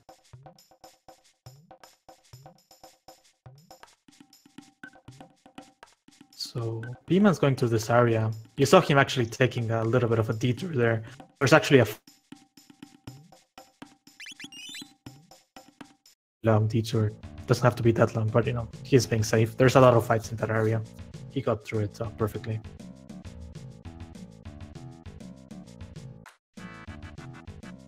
Alright, let's find out where Viiman is RNG-wise. This is a good battle to tell... Oh, I see. Yeah, well, I think he's not even, you know, he's just gonna go. Yeah, that's fair. So fine. you're supposed to get hit here once, and that would be able to tell you where you are at and if you have to reload or not. But Viiman is just kind of like, yeah, whatever, you know, let's just go. He might not get the crit here, so he might have to do an extra cycle for the Megasaur. How about he just gets the crit anyways? How about that? No. Baby I'd rage. look at fire there.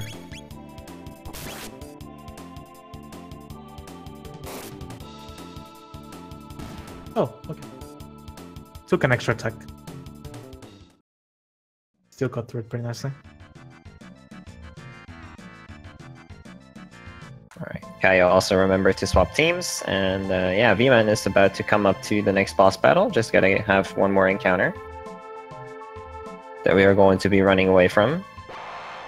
Because, I mean, they are blocking the doors, so naturally, if you run away, they just disappear. Duh. Mm-hmm. Chrono trigger logic. There's a lot of spots in the game where you can do that, unfortunately. Okay. Gonna unequip Ayla. Not only important to give her the magic defense, but the Ruby Vest is going to be quite essential for Magus Castle. Oh, he's got a reload here, nice. Going to try to hit a mash load here, probably. Ooh, that was good, that was good, that was good, let's go. He didn't even see the save menu, and that is exactly what you want to aim for here, if I remember correctly. So... Again, the problem with critical hits is that they work on frame base and they operate separately from the actual RNG. So on a reload, you can't actually guarantee that you get the same crits every time, even though you hit the same window if you load on a different frame. So what you wanna hit aim for here for a reload for good criticals is what Viiman just got. It's very, very nice.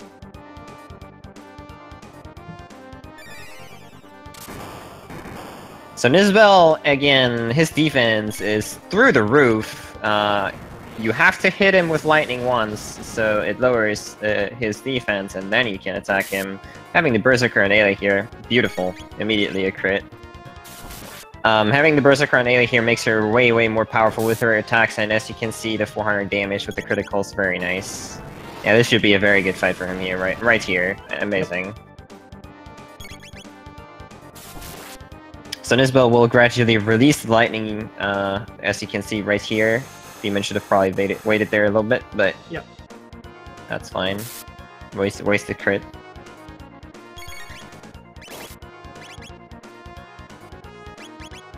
That's fine, Nizbel didn't get attacked. So basically the danger with Nizbel is if you wait out of him, he can actually do physical attacks, which, as you recall, we have no armor. So, yeah. They hurt quite a bit. Yep. That's the one drawback to the unequipped glitch. He will have no armor, so physical attacks, pretty good on you. Yeah. We're gonna see that during this last fight, he actually hits with some physical, and they're hit really, really hard. I mean, I put myself up to being beaten up, so it's okay. They have my consent.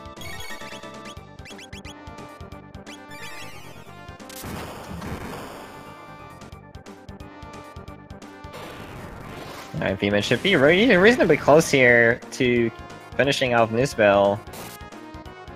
Let's see if he can do it in this cycle.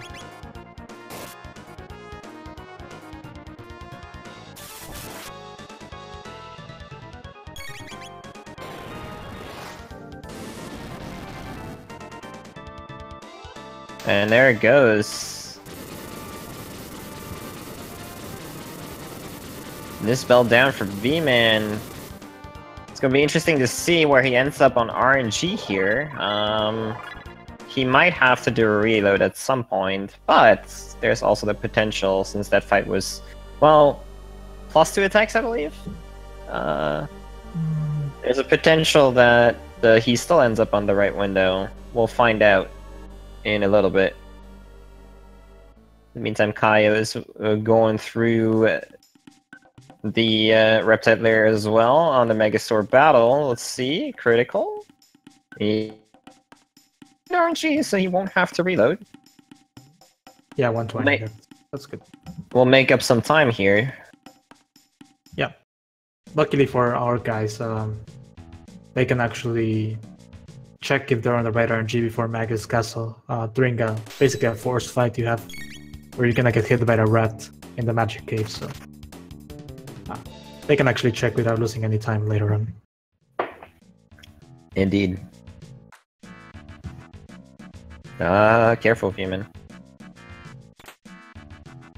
Picking up yet another Berserker. Unfortunately, since we had the Berserker on Ayla, it's staying on her, but, you know, we got the backup here. No worries. No worries.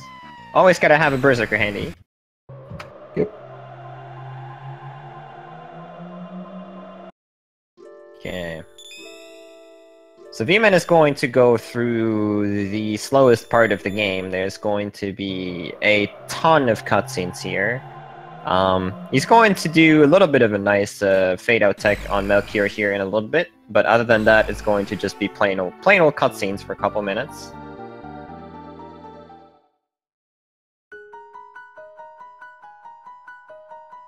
Yeah, so yeah, coming up here, he's going down the stairs, and then going to fade out to activate Melchior, and hopefully switch to Marl for his party.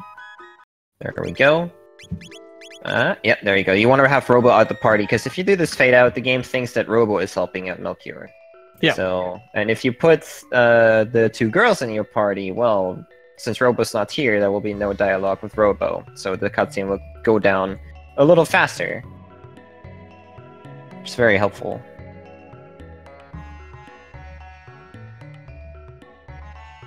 In the meantime, Kaio is having an excellent time on Nizbel.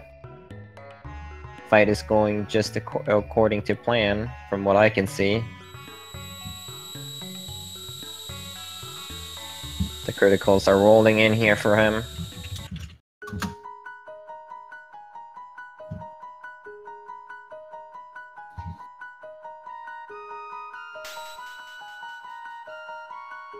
Yeah, and out of nowhere in Viiman's side, you know, they put Robo on the screen, so Yeah. he still gets in there.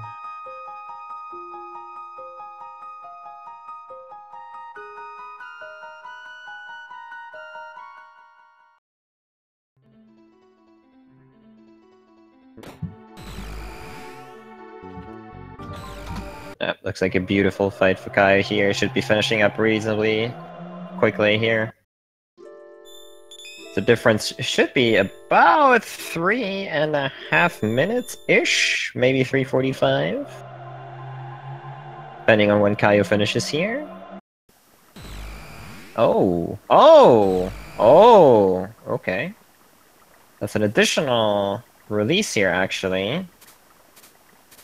Not sure what went wrong there. Yeah, I'm not sure either. Maybe missed an input somewhere for an attack. Yep, most likely. Yep, because that was the finisher. Yep, that was definitely one attack short, so it's actually 4 minutes, unfortunately, for Kaio. But he should still be fine on RNG, if memory serves right. If you miss one cycle at the end, that should be okay.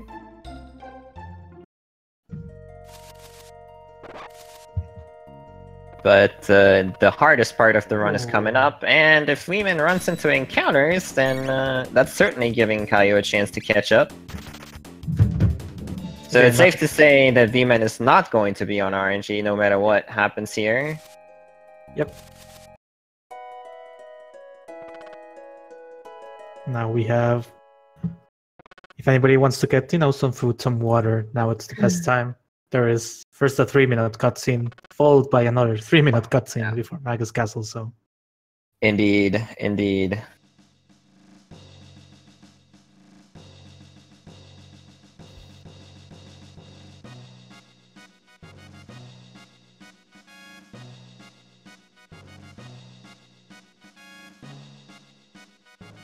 This is where you get your coffee.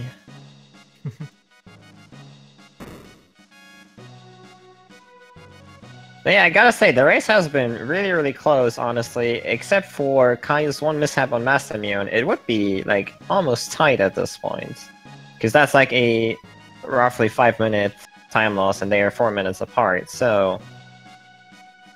If that wouldn't have happened, this would be really, really close. But we already mentioned it as well. The part coming up, Magus Castle, is the most difficult part of this category. Obviously, it's the last part of the category, and there's a lot of things that can go south very quickly in there. So, yeah. Race is far from over. Nirvana Strike. It's actually a shame they didn't, give Frog the Nirvana Strike, but that'd been a cool thing to do. Yeah, it would be a useful tech for him. The only useful tech he has otherwise is Deep Slash. I guess that's true, right? X-Strike, maybe? Well, I mean, it's a dual tech, but... Oh, yeah, okay. That's true. Yeah, Frog is a really cool character. Unfortunately, his stats are mediocre, and he doesn't have any good techs at all, really. Like... Otherwise, he'd be a lot more viable for, runs or something, but... Yeah. Yeah. Yeah, we actually only use him when he's forced. There's no really other use for him in this run. Yeah. Additionally, the game also decides, to give you the Masamune for Frog and then not give him a weapon for, like, I don't know, 3 hours of game time, so, yeah. Yep.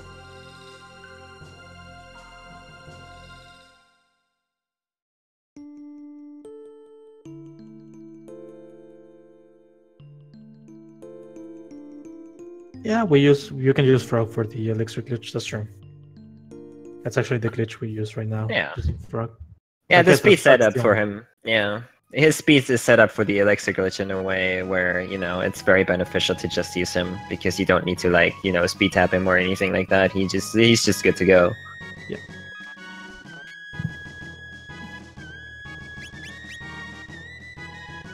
Alright, Viiman is done with the cutscenes, right? Right? No news, by the way. Baby rage. But yeah, I mean, if you didn't have enough cutscenes yet, we got more for you. Don't worry about it. There you go. And you know what? The best part? Half of them, you've already seen half of them, like in the other part of the cutscene. So why not see them again? Yep.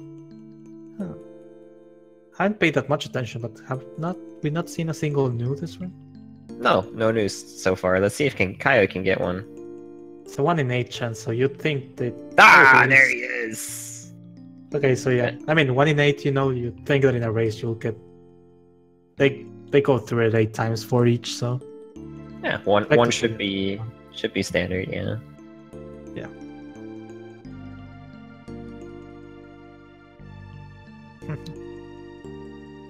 We got Viiman making the best of his cutscene time, hanging out in the chat. Yeah. I think the thing is that these cutscenes are back to back. What you're supposed to do here, if you pay attention in casual, you're supposed to go to the end of time with Frog. You're supposed to give him magic, do a couple things, maybe test out a couple stuff with your techs and all that, and then go back and rewatch the cutscenes. But yeah. In a speedrun, we of course go the direct way, so we have these cutscenes immediately one after another, unfortunately. And yeah, it's unfortunately also not really, you know, saving us any time to teach frog magic right now anyways. In a true any percent run, you'd eventually teach frog magic, but not until after this part anyways as well. Yeah.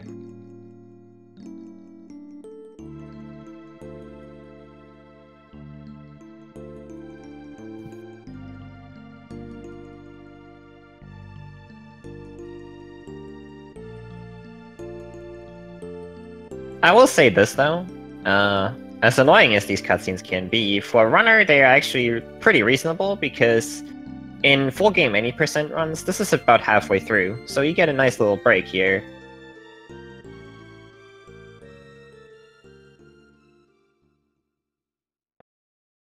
Yeah, it actually is pretty nice.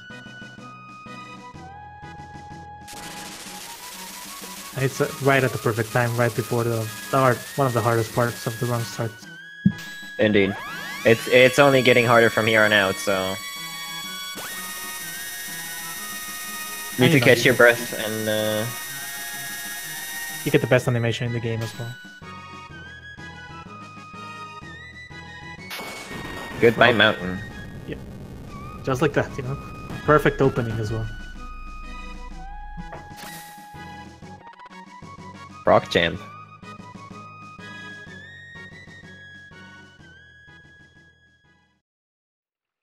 Alright, so...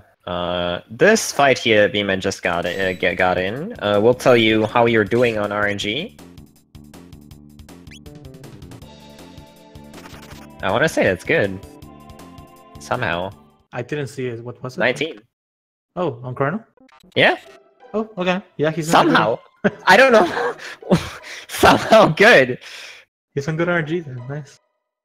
I don't know how that wow. He got into an extra battle, took way more actions on this spell, but he's still on good RNG. Okay. Fine. This is fine. I hope he realizes that and doesn't reload. Yep. Yeah, good, he did realize. That's interesting. An extra battle. Oh my god. Okay. I mean, he did mash load before in his spell, so that might influence it a little bit. Maybe, yeah. Oh, Kaio getting into an extra battle! No! He was definitely on good pace there for RNG, but unfortunately that might change it up. Yeah, we'll see. Alright. You can actually get hits for 119 on Chrono or Robo. And that means good RNG. Wait, Viiman's reloading. No, Viiman. Hope he doesn't mess it up.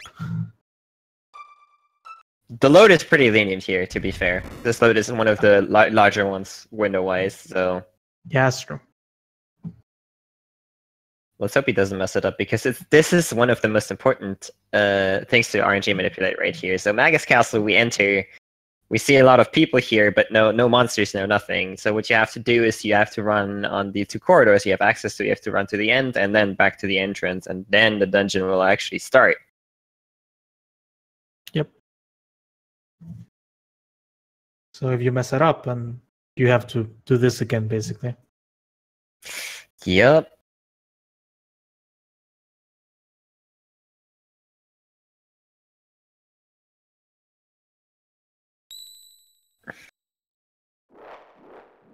And you can actually tell in this first fight if you got the load correctly. Basically, Frog's gonna get hit with Crimson Rain for either 45 or 46. Mm-hmm.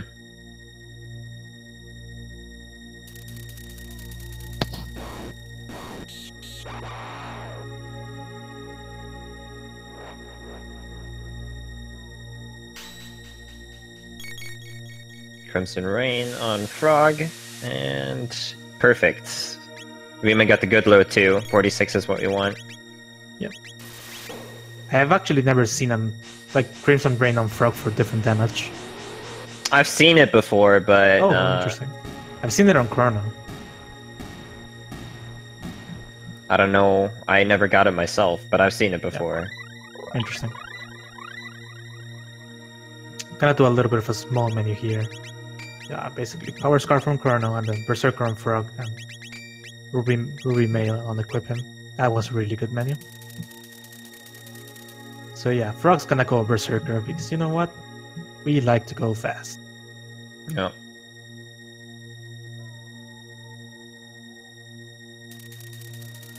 So on the end of those two corridors now, there will be two bosses. We're going right first, where there is supposed to be Flea. 188 is a good damage number, so he's definitely set up. This enemy is going to counter with MP Buster, which on Frog we don't care about that because, you know, he doesn't need to use MP anyways. So after beating the fake Flea, we're going to get to fight the real Flea. One of the hardest battles in the game, guys. I need you to send Viiman energy for this battle, because this is going to be... I mean... If you know Flea, there's a lot of nasty attacks that the Flea can do counter-wise, you know, status effects, all that. It's going to be really, really intense, so... Need to buckle up here. Oh, there he goes already. One attack from Flea, and yeah, Frog with Berserker is fortunately dealing a lot of damage. What's Viiman doing? He's not doing anything. What's he doing, Jerry? I don't know what's happening here. I actually don't know what's happening. Maybe his controller disconnected or something? Oh no!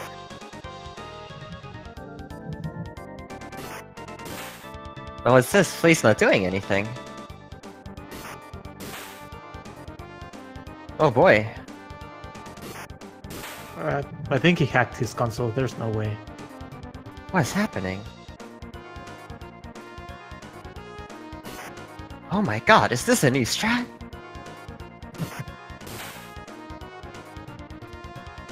So, to lift the mystery here, as fun as it was, we do set up the RNG in a very specific way to ensure that we are set up in a way where whenever Frog attacks, Flea will essentially not do anything for the next turn.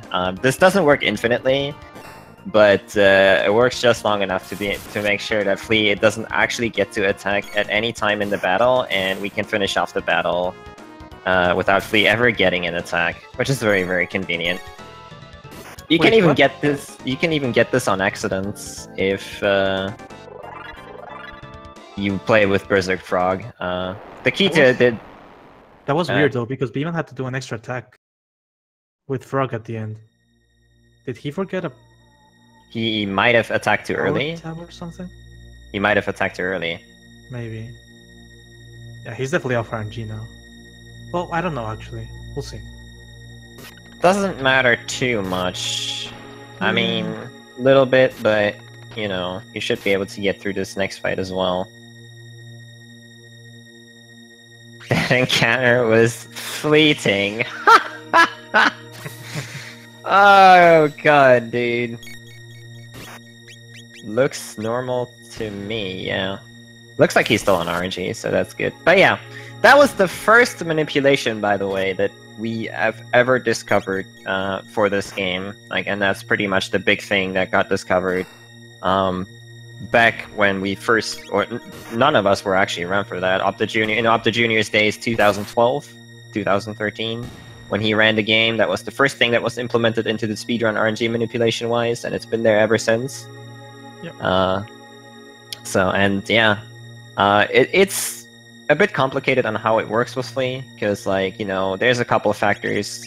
Flea has counterattacks, which we abuse, you know, whenever you hit with Frog, Flea's ATB is essentially full. Flea will try to counterattack but can't, you know, stuff like that, and it has to be set up in a certain RNG window. But moving on here, we're already on Slash. Yeah, he's definitely not on RNG. Chrono's not supposed to crit there. No.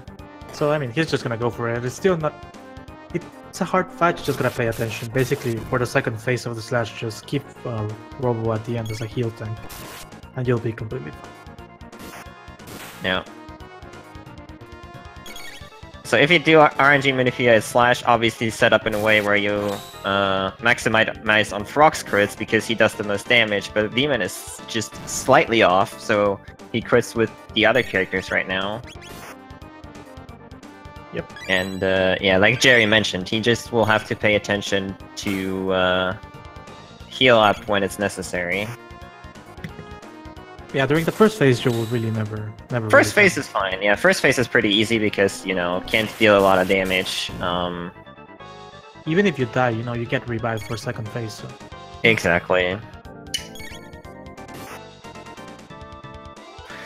The second phase, however, when he picks up his slasher, that is when he can start dealing out a lot of damage. So that is where Viiman will have to be careful. Yep. In the meantime, we can see Kaio in the flea fight. So he's definitely not too far behind.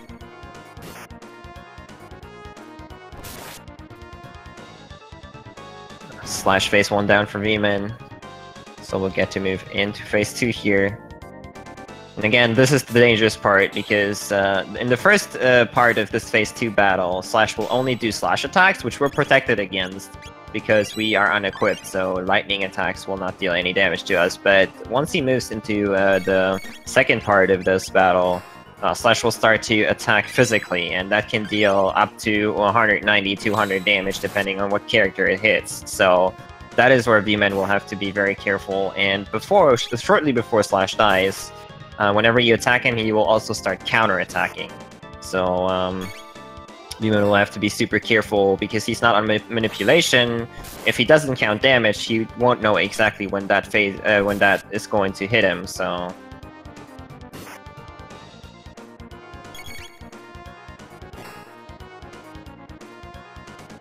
Exactly. nice whiff there from Chrono.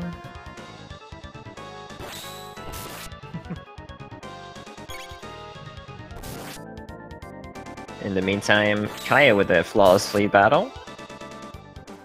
So if he manages to stay on script here, he'll definitely make up some good time on Viiman. Alright, and as soon as Slash moves left, this is where you have the visual cue, okay. Now he's going to start doing this, and this hurts a lot.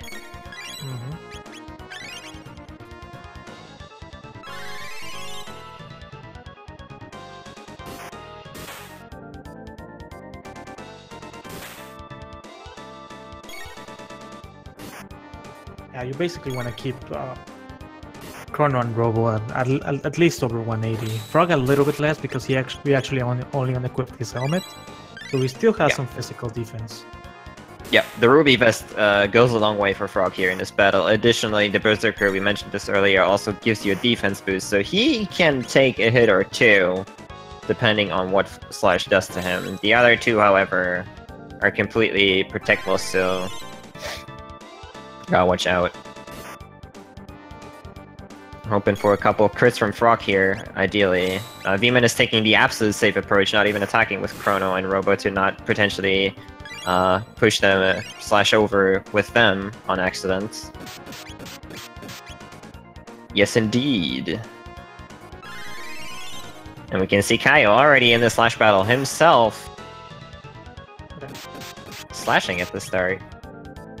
That's the new script, right? Yeah. All right. Yeah, it's Frog attack Chrono Slash.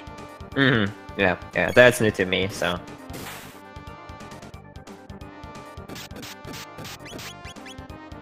Almost there. I think he can just attack now and he'll be fine. I I think he'll still play safe. Which makes sense. Yeah, better be safe than sorry. Yeah. Basically the way you can tell. He already got a crit during that Nice. yes indeed, so just one more attack will do it.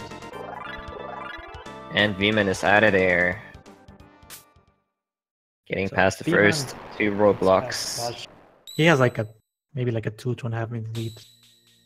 He's definitely off RNG though. He's gonna have to reload before Magus.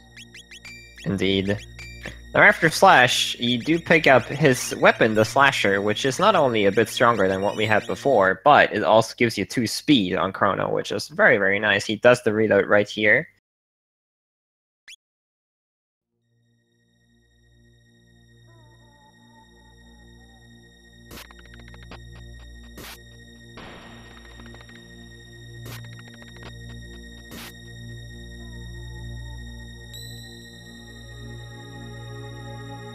Kaio moving into phase 2. And Viiman will have to run away from a bunch of encounters right here.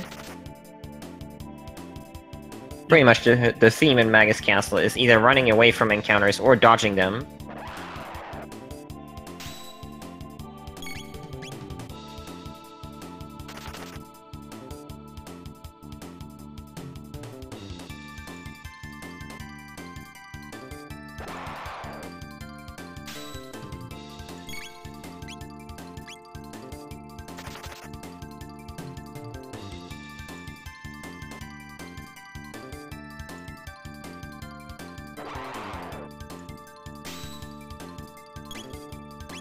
Kaio, in the meantime, I think still on RNG for this Slash battle.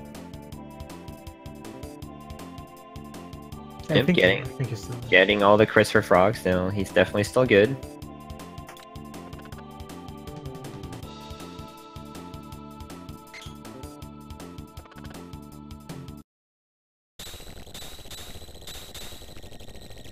Actually, the window after leaving Slash, it's pretty big that we might even see Viiman, still be on RNG.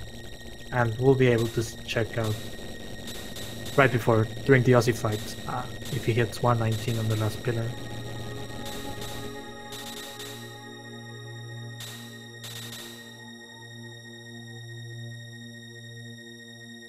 So Viiman is on the first outside section of Magus Castle, which there is these rollies running along. If you just don't move and let them pass you, well. And you have to beat this fight. You cannot run away. You can't run. That's some... Ooh, Kaio's gonna catch up quite a bit here. Okay, he beats Slash, nice. Now this is getting closer and closer. He still has a pretty good lead, but... Secret leveling strats.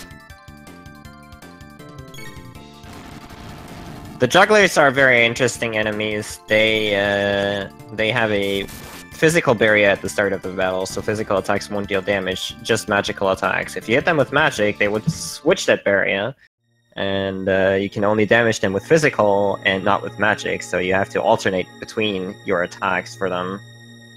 Alright, and we're in the pit room. Viiman is going to take this very slow and get through without falling into the pit. Falling here, huge time waste. Cannot recommend. Oh, Viiman into another fight. Yeah, that one... Either. That's a tough one, especially for new runners to skip, because it is relatively tricky to move correctly there and not get hit by the outlaw. You can get past him without him noticing you, but especially for newer runners, it can be quite difficult to get that done. Yeah. If an outlaw and juggler are in a battle together, and you hit the outlaw, it will actually do a firewall attack as a dual attack on you as a counter. So Viiman is having a bit of a rough time here, giving Kaio a chance to catch up. Alright, he got past the second outlaw. Now for the third outlaw, Viiman is going to use a bit of a special tech. He's going to have his other characters in the way, and that will push the outlaw out of bounds, so you can actually get past him. And then for the last one, you just hold up, and you're past him. Alright, he got through. Very nice. And he's into the final segment of Magus Castle here. We're going to have 3 forced battles that we'll have to fight, except the second one is actually runnable for some reason.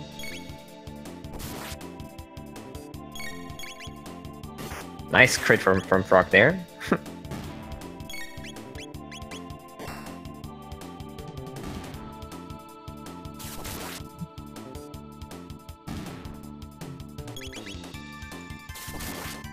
Alright, and the groupies are very vulnerable to magic, as you can see, so the slashes will deal a ton of damage. And yeah, Kaio is coming up to the pit room here already, so he's on Viiman's tail.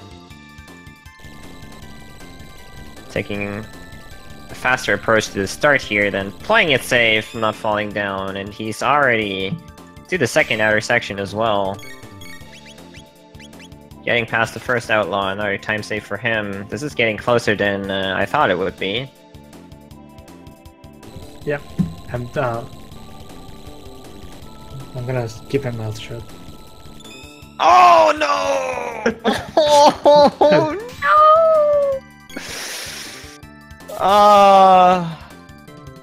I was about to say Viiman has to reload, but now Kaio has to reload as well. Yeah, you hate to see that type of thing happen, man.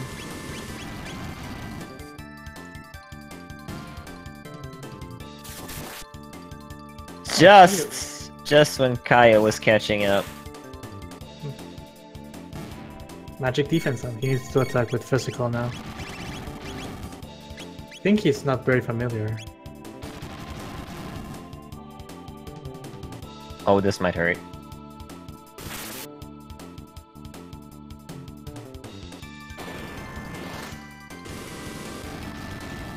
Viiman getting through this fight pretty nicely. For those who have been joining us late, as Viiman finishes up the last battle before the end of the castle, Chrono Trigger works in a very peculiar way where we can manipulate almost everything in this game just by being on the right RNG values, and the way you ascertain that you can be on right RNG is by loading on specific frames on the reload screen. So what Viiman is going to try to do here, since he made a couple mistakes, he will have to reload his game to RNG manipulate the Magus encounter. Which will... we don't want to be getting fires, since that's gonna hurt pretty hard. We just want to get Shadow and Lightning barrier so we can get through him pretty quickly.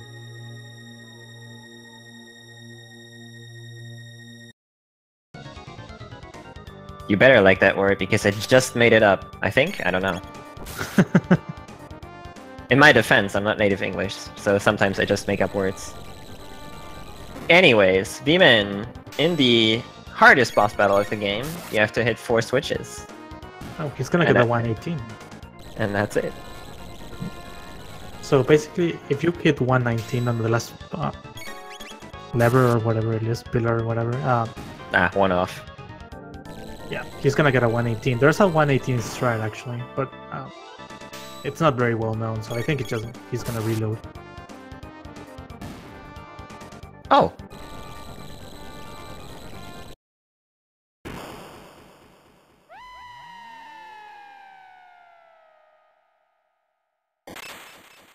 Ozzy's in a pickle. Kaio is not too far behind. He is on the 4 juggler encounter now. And who knows what happens with Magus, because the reload here is not very forgiving, so we'll have to see how they handle it. I mean, people nowadays, you know, the young kids, they use metronomes, so... Yeah, I know. Yeah, not a fan.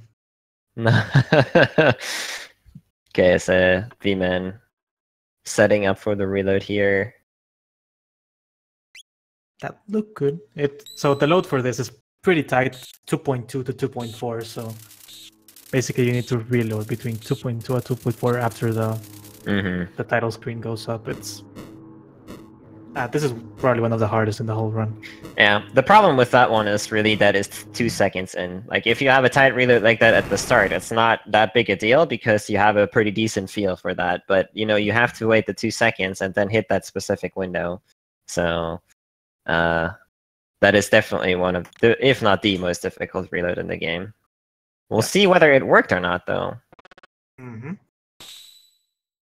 So Viiman coming up to the final battle of this category, the Magus Battle. And if you're not familiar with this game at all, this battle is pretty special in that, again, it has 2 phases to it. The starting phase will be Magus will not be vulnerable to any attacks at all and absorb all magic except for the one that he sets up his barrier for.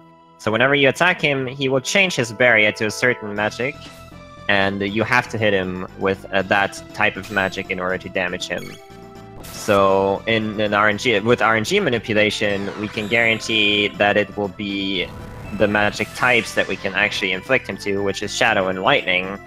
Shadow, for those who have been very observant, we never actually learned Shadow magic. Fortunately, Robo's lasers do count as Shadow magic, so that is one way of utilizing those.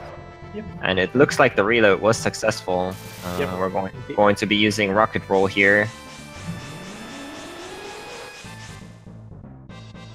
Very nice.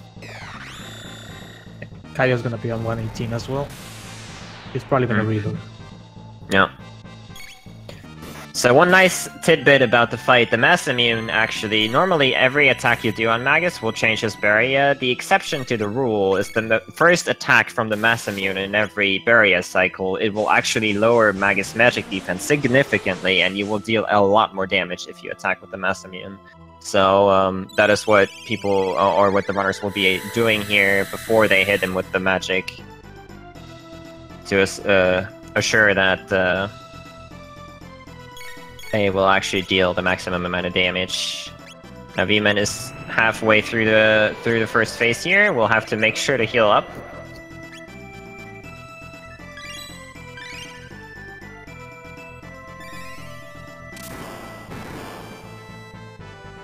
And this should be the last lightning barrier, and after he casts the next lightning with Chrono, Magus will be pushed into phase 2.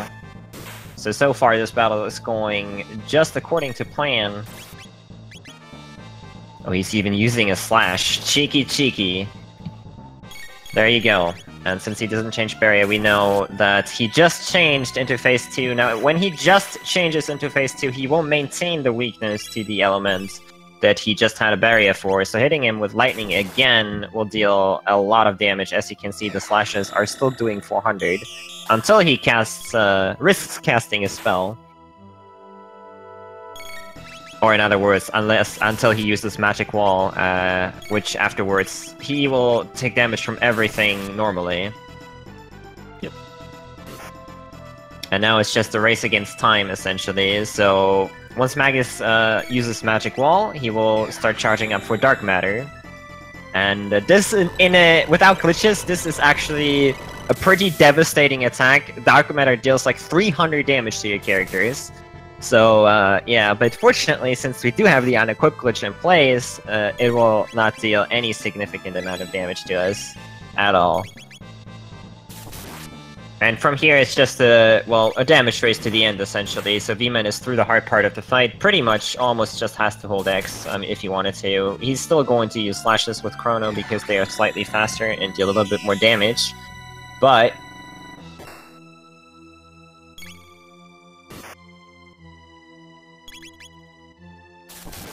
that should be game for Viiman.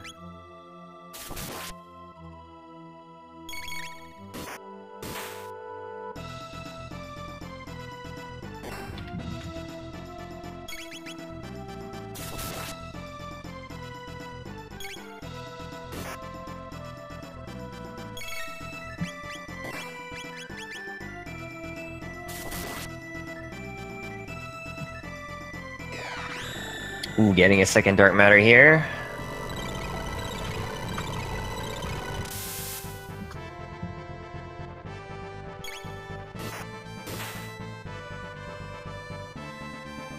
But finishes it out right here, and timing doesn't end in this category until Magus kneels before you.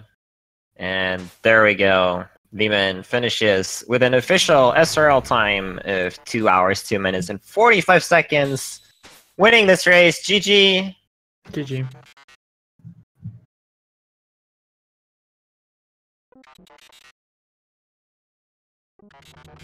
As Kaio is just hitting phase 2 of the battle.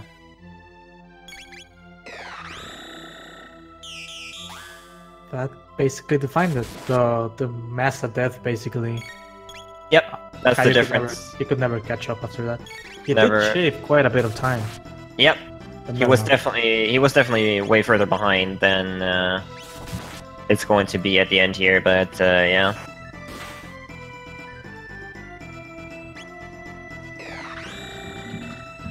One match and my predictions already off.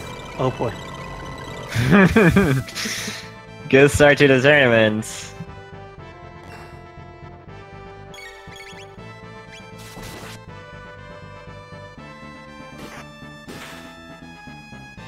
I want to commend Kaio's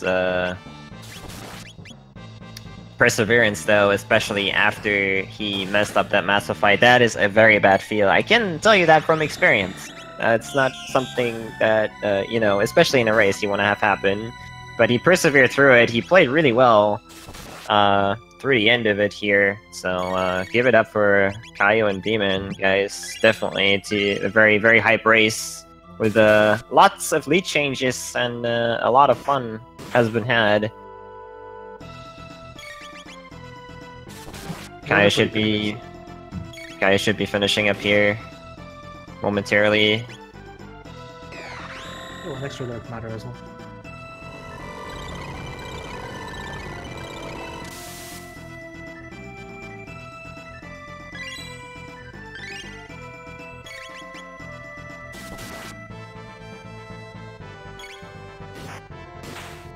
I think that crit should be it.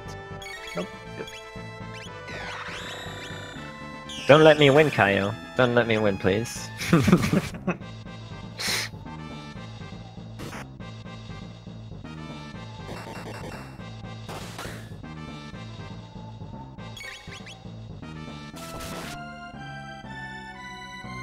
And there I go. We actually split when he kneels just to make it a little bit more accurate, the timing. And there it goes. Yep. Kaio finishes with an official SRL time of 2 hours, 5 minutes, and 30 seconds. GG. Very nice race. Very well done from both runners. Give it up for them. Follow them if you haven't already. Viiman will be advancing to the next round in which he will face Ottavino. So it's not really getting any easier, is it? No, it's not. Kaio not out of the tournament yet, because it's double elimination, and he will be trying his best to get back out of the losers bracket. So we'll keep an eye out for Kaio in there again. Relatively new to the game, so he did really well for a no resets. Keeping his composure, especially after bad things happen, is one thing that you have to pay attention to in these races. But yeah. I don't know if the runners want to actually do an interview or not. Should probably ask them. You guys want to talk about your runs? Question mark. Don't want to forget, you know, that they... In the meanwhile, we have a lot of... You know, this is like a mini World Cup. We have like a lot of people from different countries in this tournament. Germany won today, dude. Germany versus Germany. And Germany almost lost, but they won. Yeah, we have like Germany, France, Brazil, USA, Canada, Mexico, Norway. Probably missing, I think UK. Yeah, UK, and that's already 8 countries. So there's a lot of people. All right, the runners are going to come in for an interview momentarily. We'll get that real quick as well.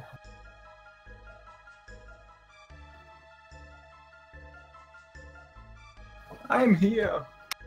Hey Kaio, hey Viiman. First of all, congratulations Viiman to your victory. GG to you as well, Kaio. So I'm gonna start off with Viiman. How do you feel about this race / your run? Any specific thoughts about anything? Yeah, I didn't go for the Berserk struts on Mother Moon because I know those are really hard and I haven't practiced enough. And as I heard, Kaio messed up somewhere around there, which is pretty easy to do. That's why I went for the old antipode strats. And we saw this once, never happen again. Yeah, I need to practice those Berserk strats though, because Otta will annihilate me if I don't. Yeah, I mentioned this. It doesn't get much easier from here on out, no matter whether you win or lose. But yeah, definitely a very solid run from you, Viiman. You had a lot of minor mishaps, but you recovered from them reasonably well in every place. So definitely well done on that. GG again. Kaio, how do you feel about your run? I don't know. Mother Moon really screwed me over. Other than that, I'm kind of satisfied. Kinda. Yeah, you've been. What I've been mentioning is you kept your composure pretty well even after that. That's one of the worst things to mess up, especially in a race. And you kept your composure pretty well and did execute it perfectly the second time. So definitely kudos for that. But yeah, other than that, you're pretty happy. Not pretty happy, but satisfied a bit. For my first race ever, so that's okay. Definitely, I agree completely. And I mean, you're not out of the tournament yet, so there is still the losers bracket, and I'm sure you have plans to go a bit further there. A little bit. A little bit, just a little bit. Maybe all the way. Who knows? Who knows? But yeah, we'll be watching. See you in the finals. Yeah, German finals as well. German finals. That's the dream. That's the dream. Anyways, go ahead. The rematch in the finals. Oh. Going big, I see, okay. But yeah, was definitely a lot of fun to commentate. You guys, anything you want to shout out at the end here? Any last words before we wrap this up? Yeah, I had a lot of fun. I had the stream running besides. Heard everything, had fun with your commentary, so... GG Viiman, GG commentators. Have a nice one. Yeah, I only had the chat running during the cutscenes, but thanks everyone for the race, and I had a lot of fun as well, even though it was not my best race and not my best time. I hope you enjoyed it. Yeah, we did. I did. I mean, Jerry did as well, probably. You did, right? Yeah, I did. And I think Chad had a good time with it too, so we can be very happy about how this turned out. I'm just glad the runners had fun, because I know this game can be really, really frustrating. But yeah, that's our first race in the books, and you gotta watch out for more races to come. The tournament just kicked off yesterday, so I believe for today we are good. But for the first round, the scheduling is currently going on, so watch out for more races for the tournament for that. I know one is set for Friday, so the rest will be coming in during the week. Hopefully we can get a really good matches just like this one. It was definitely very fun to commentate. I want to thank Speed Gaming for actually partnering up with us and restreaming and having us on their platform here. It's definitely an honor. Thank you very much for that. Thank you for the restream, and Jerry, thank you very much for commentating with me. I had a lot of fun. Thank you, Magus. Yeah, I had a lot of fun as well. Definitely might be able to do it sometime in the tournament. It's gonna be lots of matches. Gonna be lots of good matches, yeah. We have one scheduled for Thursday right now, Jackafer versus Alone, Thursday 9 p.m. Eastern, and then Kitoxia versus Chaos Saturday at 5 p.m. I see. We still need, I think there were going to be 8 matches for the first round, so there still has to be 4 or 5 to be scheduled still. So just keep an eye open on the schedule. Indeed. And with that, I think we're good to sign off. I want to thank, of course, the audience as well for watching and hopefully enjoying themselves. And yeah, I'm sadly very ignorant, so I don't know what's going on Speed Gaming right now. I apologize, but I am sure they will send you somewhere where you can enjoy some very good runs. So yeah, thanks for watching, guys, and you all stay cool. Have a good one. Cheers. See ya. Bye.